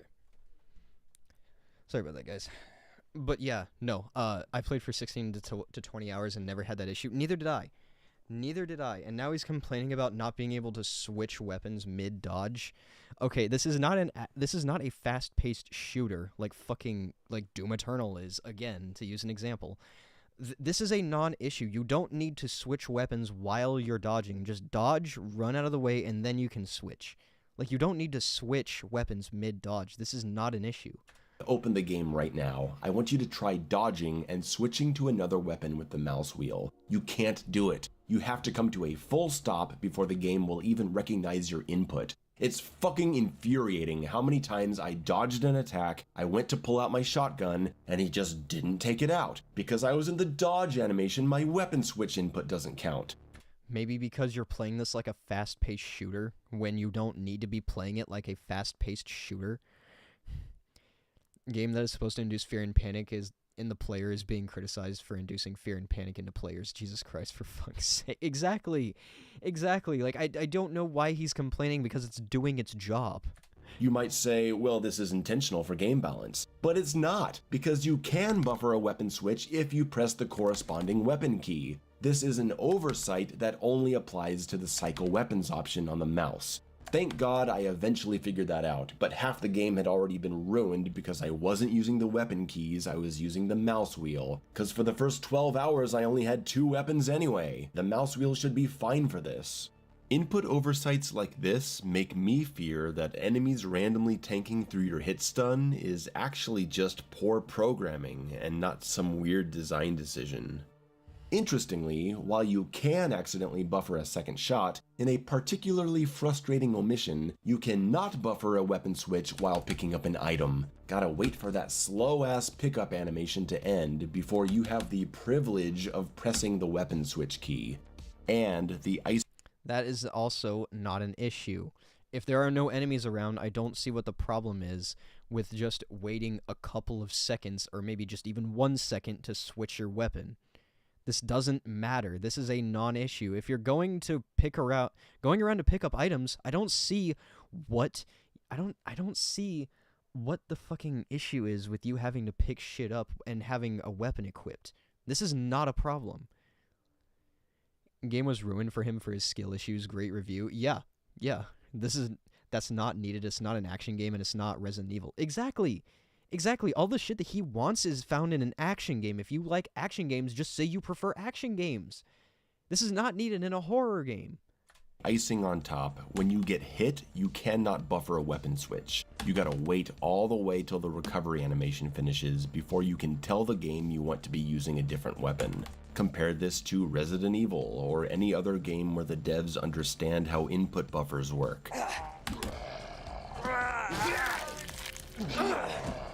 Oh my god. This is the wrong kind of combat clunkiness for a survival horror game.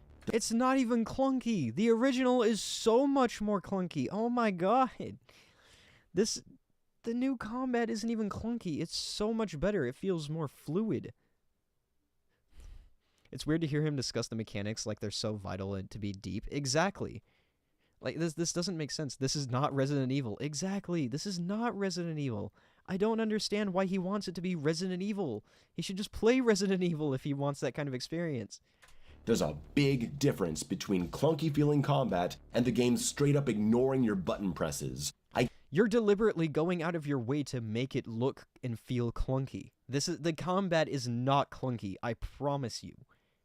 It is not as clunky as you think it is. It's just not. I can't even get it to register my inputs when I'm trying to save the game. I gotta be standing in some weird pixel-perfect zone. This wouldn't be an issue if you had the prompts to tell you when you're okay to press the button. Because I had this issue in the hotel. I was going to loot a nightstand, and for some reason walking towards it and walking away from it just wouldn't let me open the drawer for some reason. I had to be in a very specific spot. And so I had to keep trying over and over, and once I eventually got to the right spot, I was able to loot it. So how about this? Turn the prompts on so you can see where you need to be, and then you can press the button. It's not hard. Silent Hill is not about naming headshots and being a cool hero. Exactly. This is about horror. This is about experiencing your inner demons. And somehow, every time I want to pick up an item, it's anyone's guess as to whether I'll actually get it. It's not enough to just be, standing in front of it, looking at it. No, that would be way too convenient, apparently. There were so many times I thought I picked something up just to run away and realize I left it there. That is why the prompts exist. So look at the prompt and see if you're okay to pick it up. I also never had this issue. I had prompts enabled, and I never had this issue. Anytime I would run up to an item, I was able to just pick it up right away, except for that one in the hotel. And that was it. This is a non-issue. I gotta jiggle around. Just turn on the prompts. Just turn on the prompts. I promise you, if you need the prompts, there's no shame in saying that. Just enable them. And press the button 20 times? God, this sucks. But the combat isn't just unresponsive and tedious at times. Now it's unresponsive? It's not unresponsive. And it's not even that tedious. Again, this is just a skill issue. This is not... Oh my god. Okay. It's also annoying and unfair because, you guessed it, the camera is absolutely terrible. No, Add Silent Hill 2. No, it's not. The camera is fine. The camera is fine. I don't know what complaint you're going to make about the fucking camera, because it is fine. 2 Remake to the endless list of games that insist on using this tired, generic, over-the-shoulder camera, while the developers can't even be bothered to make it not zoom into your character model when you back up against a wall, or just apply a transparency effect to the geometry behind you and lock the FOV so the camera doesn't freak out. The only thing that apparently matters to these game studios is making sure the game looks and plays exactly like every other horror game today, not making the camera actually work. Except the camera does work. I think the problem is that you getting backed up into a corner is a testament of your skill. You don't need to back up whenever... Okay, you can dodge... Okay, listen. That might be a bad argument. You can dodge backwards whenever you are, whenever you're dodging an attack. However, if you end up and you see that you're backed up into a corner, just immediately dodge out of the way or run around to get back into an open area. It's not hard. You don't have to stay in the corner and then blame the camera for you getting trapped in a corner. And one enemy is not going to trap you in a corner. You can just go around them. It's not hard. It's unfair? How the fuck is it unfair? It's not unfair. He's just bad. Because look at this. Does this look like fun to you? One wrong dodge away from a nurse attack, and now the camera is 5 miles up my pelvic region. Then run around them. You don't need to be backed into a wall unless you're bad at the game. Exactly. Like, I honestly, throughout my entire playthrough, I never ended up backed into a corner. At all. I was never backed into a corner. I was always in an open space. And if I needed to run away, I would just run into a different room. Like, it's not... I never ended up backed up in a corner. I don't even know how you end up backed up into a corner. Like, maybe if you're if all you do is dodge backwards, then yeah, you can end up in a corner. But like I just said, you can run around them after they're done attacking you. Just run. Or just dodge and then run. You can... It's very easy to get out of a corner. It's not hard.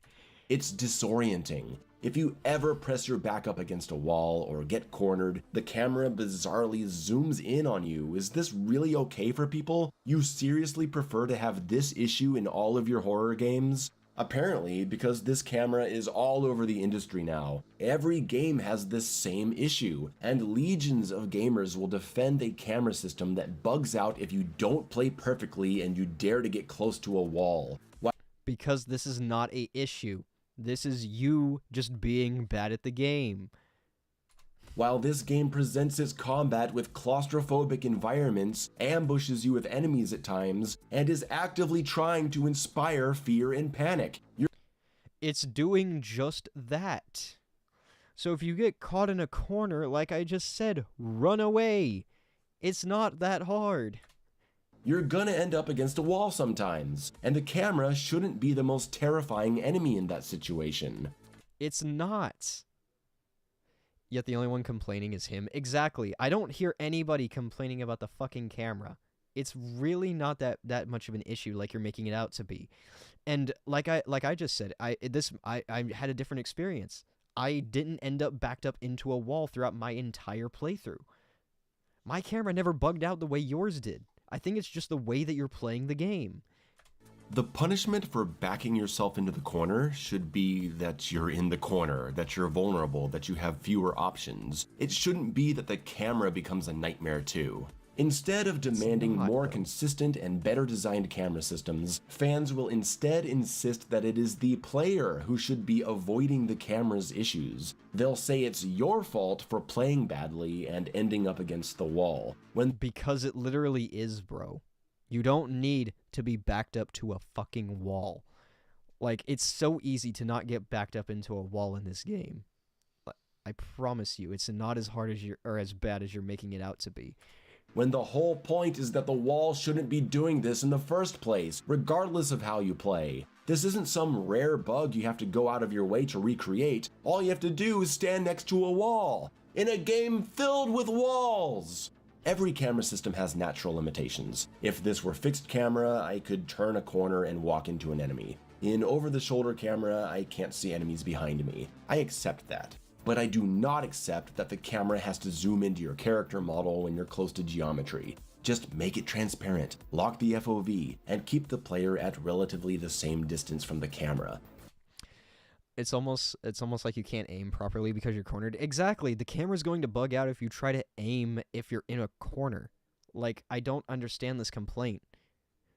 This crap doesn't need to be happening. It didn't need to happen in RE4 Remake, which is why we were able to mod it out and keep the camera at a reasonable distance when you backed into a wall.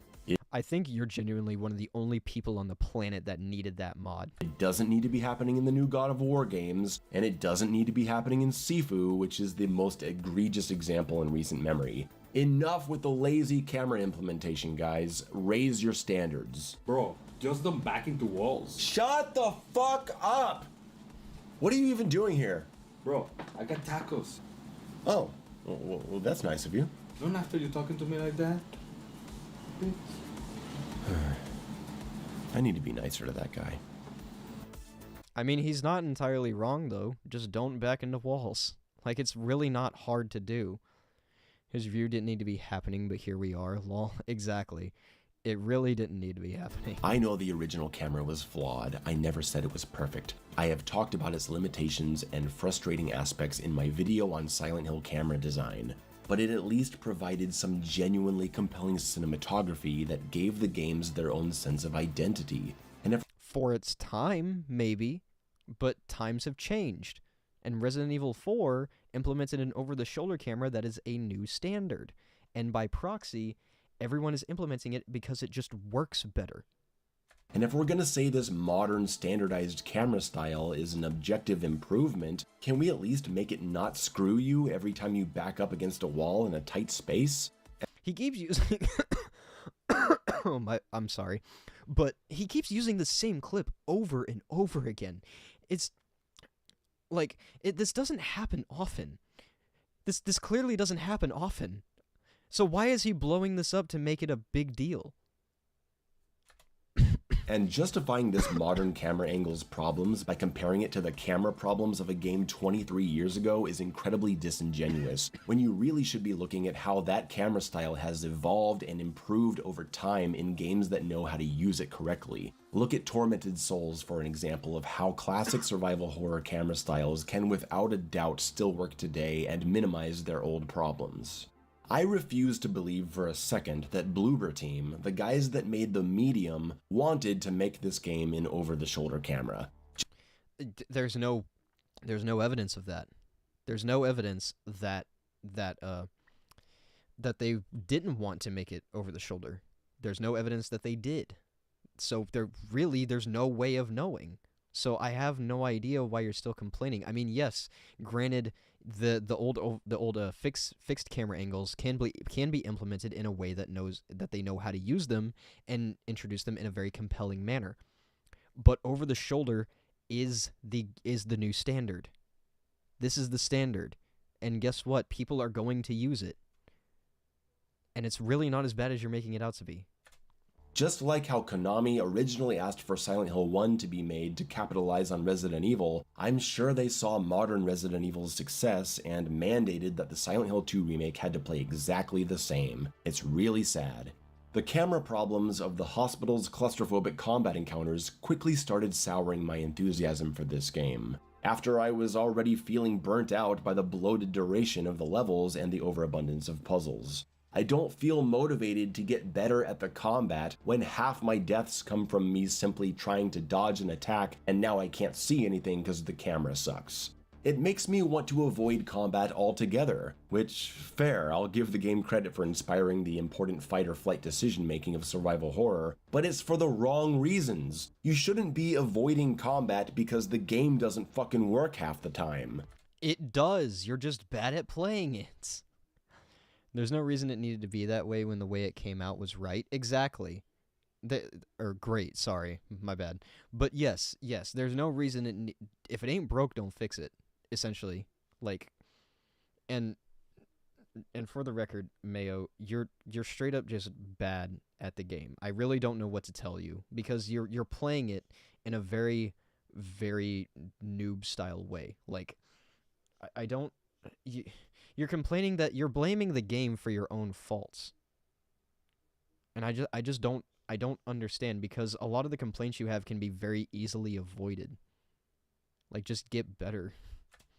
And it's so dangerous to leave these guys alive, because if you end up being forced to eventually fight, another could sneak up on you, and you do not want to be dealing with 2 or 3 of these guys at the same time. And that's fine, groups of enemies are harder to deal with than just one, great. But due to the terrible melee magnetism, the camera flying into your character when you dodge into a wall, and no option to widen the field of view, group combat is, at times, a tedious nightmare. This isn't just about being against the change to over-the-shoulder camera, which Then maybe you should have just played on an easier difficulty? I am, because it removes an important part of Silent Hill's identity, the artistic cinematography. No... Oh my god. The fixed camera angles were not a core part of the game's design. This new change, the over-the-shoulder camera, doesn't really take away from its identity. The fog-covered town, the enemy designs, the areas you explore. Does none of that really matter?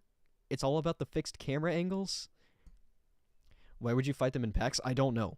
I genuinely don't know. Like fighting them in packs is so much harder. That's why I didn't really like playing hard mode in the OG. The main problem is the execution. Resident Evil 2 Remake has the same camera and it works so much better because the locations, combat, and movement are designed around making it work. In Silent Hill 2, it just leads to endless frustration and a homogenized experience to boot. Staring at the back of your character's head for 20 hours, yeah, that really makes me sympathize with him. All that being said, I am not immune to the charms of the over-the-shoulder camera. I do love looking around to see the outside of the apartments or the hotel, and some smart direction leads to great jump scares and spooky moments. It's still a beautiful and scary game. There are some genuinely brilliant setups that caught me off guard. Yeah, like this one. This is the point where I started to feel pretty annoyed by the mannequins.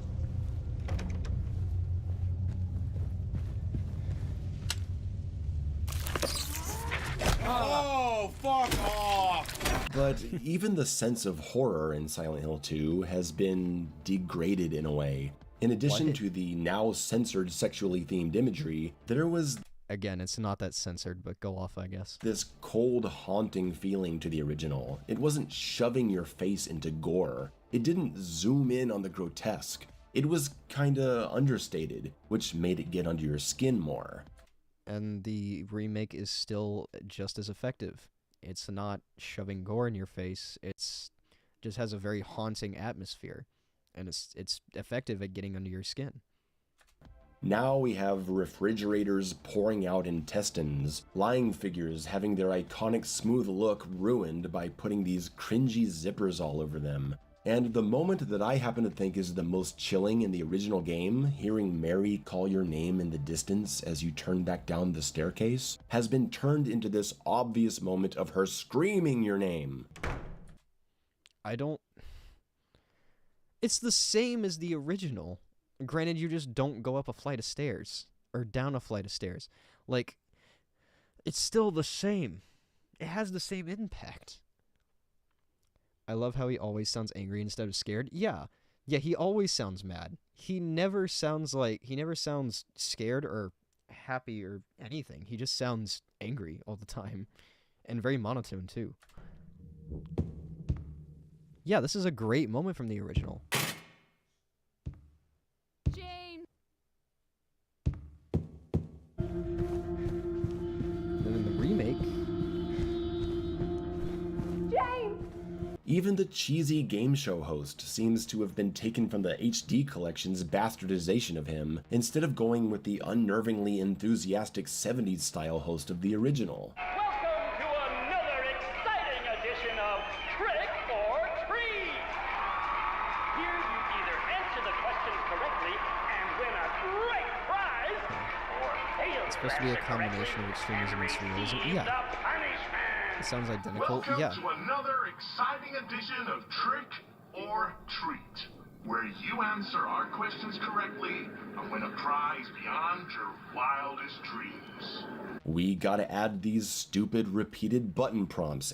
Oh no, we're gonna get into this soon.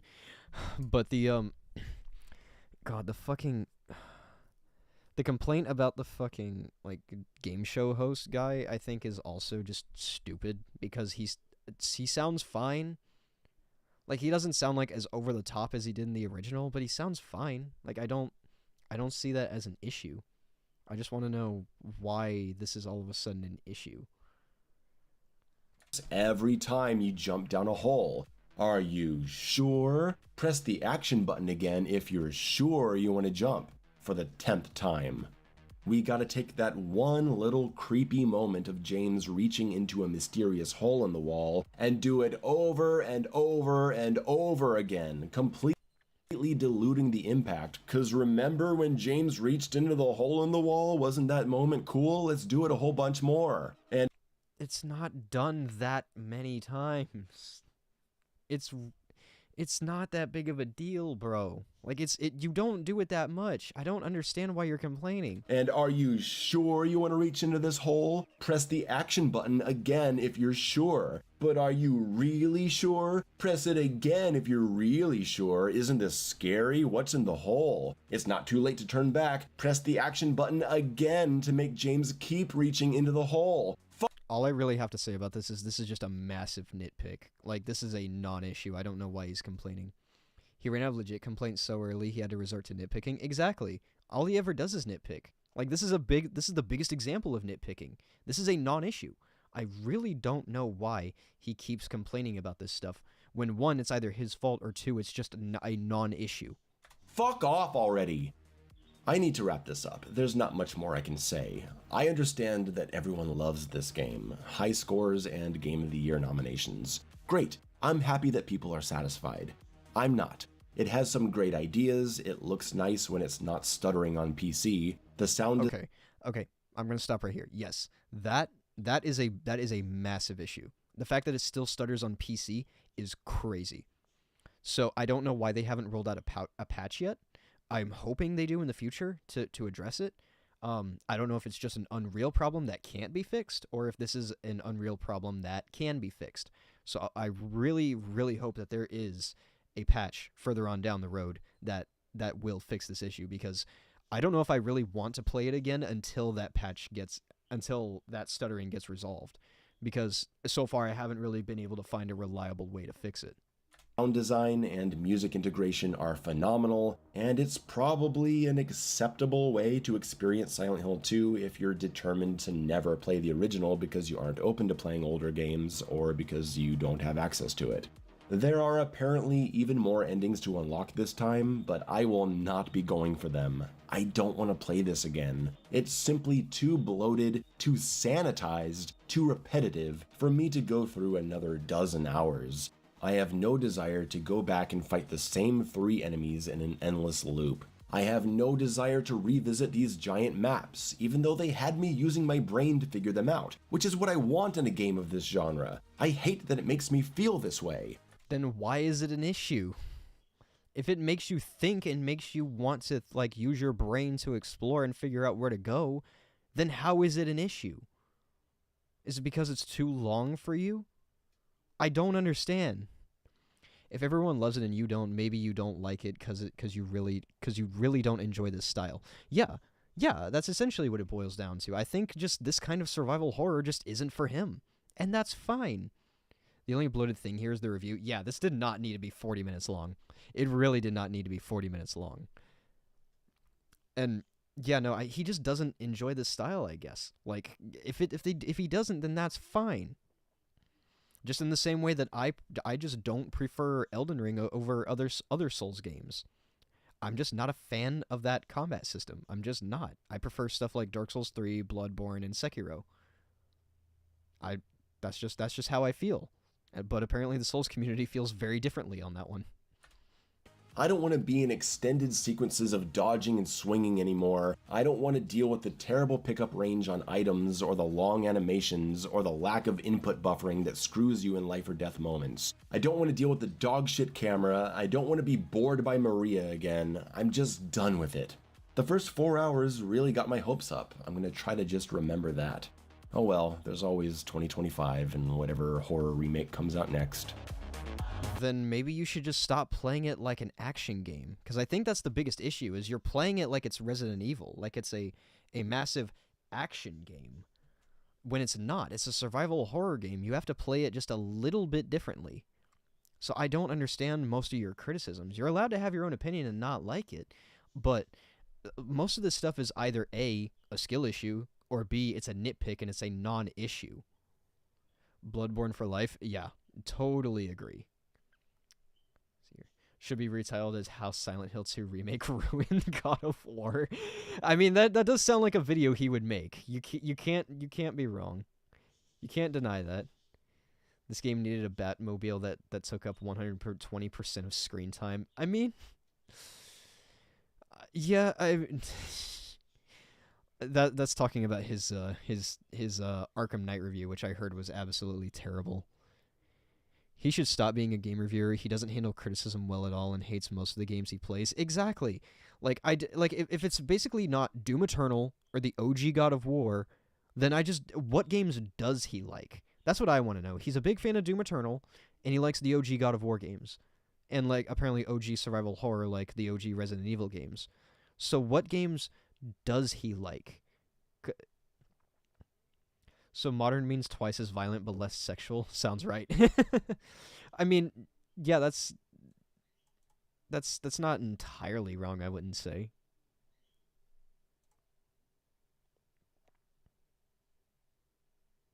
See, I think the big problem with the combat getting boring and old as the game goes on ultimately is a product of Silent Hill 2 being conceived with a very limited cast of monsters, because it really doesn't matter if they improve the AI and make it harder.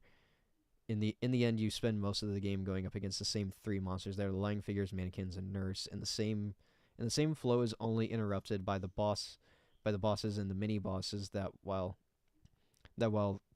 cool, they still happen too far from each other.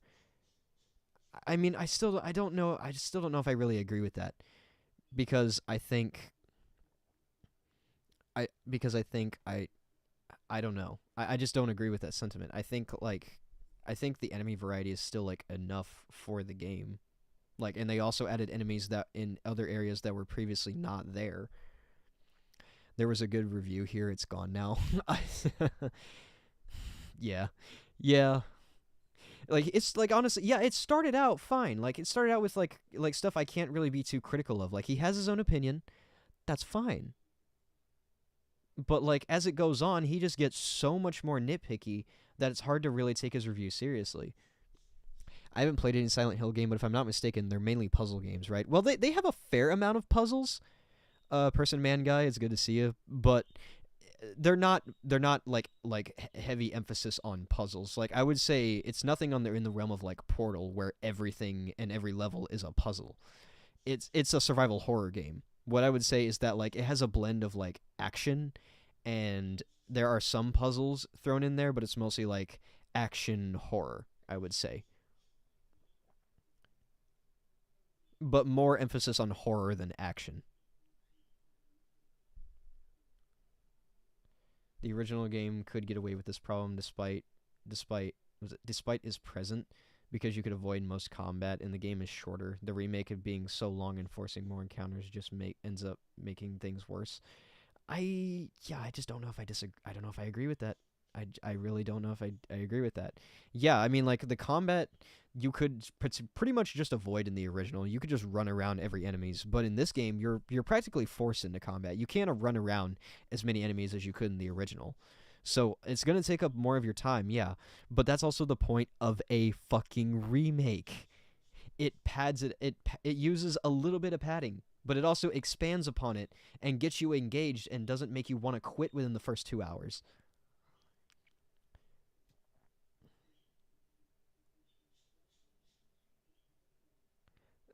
Modern audience. This shit is just, that shit just makes me mad. Like, oh, this was made for a modern audience. No, it wasn't. Okay, maybe we'll read a couple more, and then I think I'm gonna end the stream.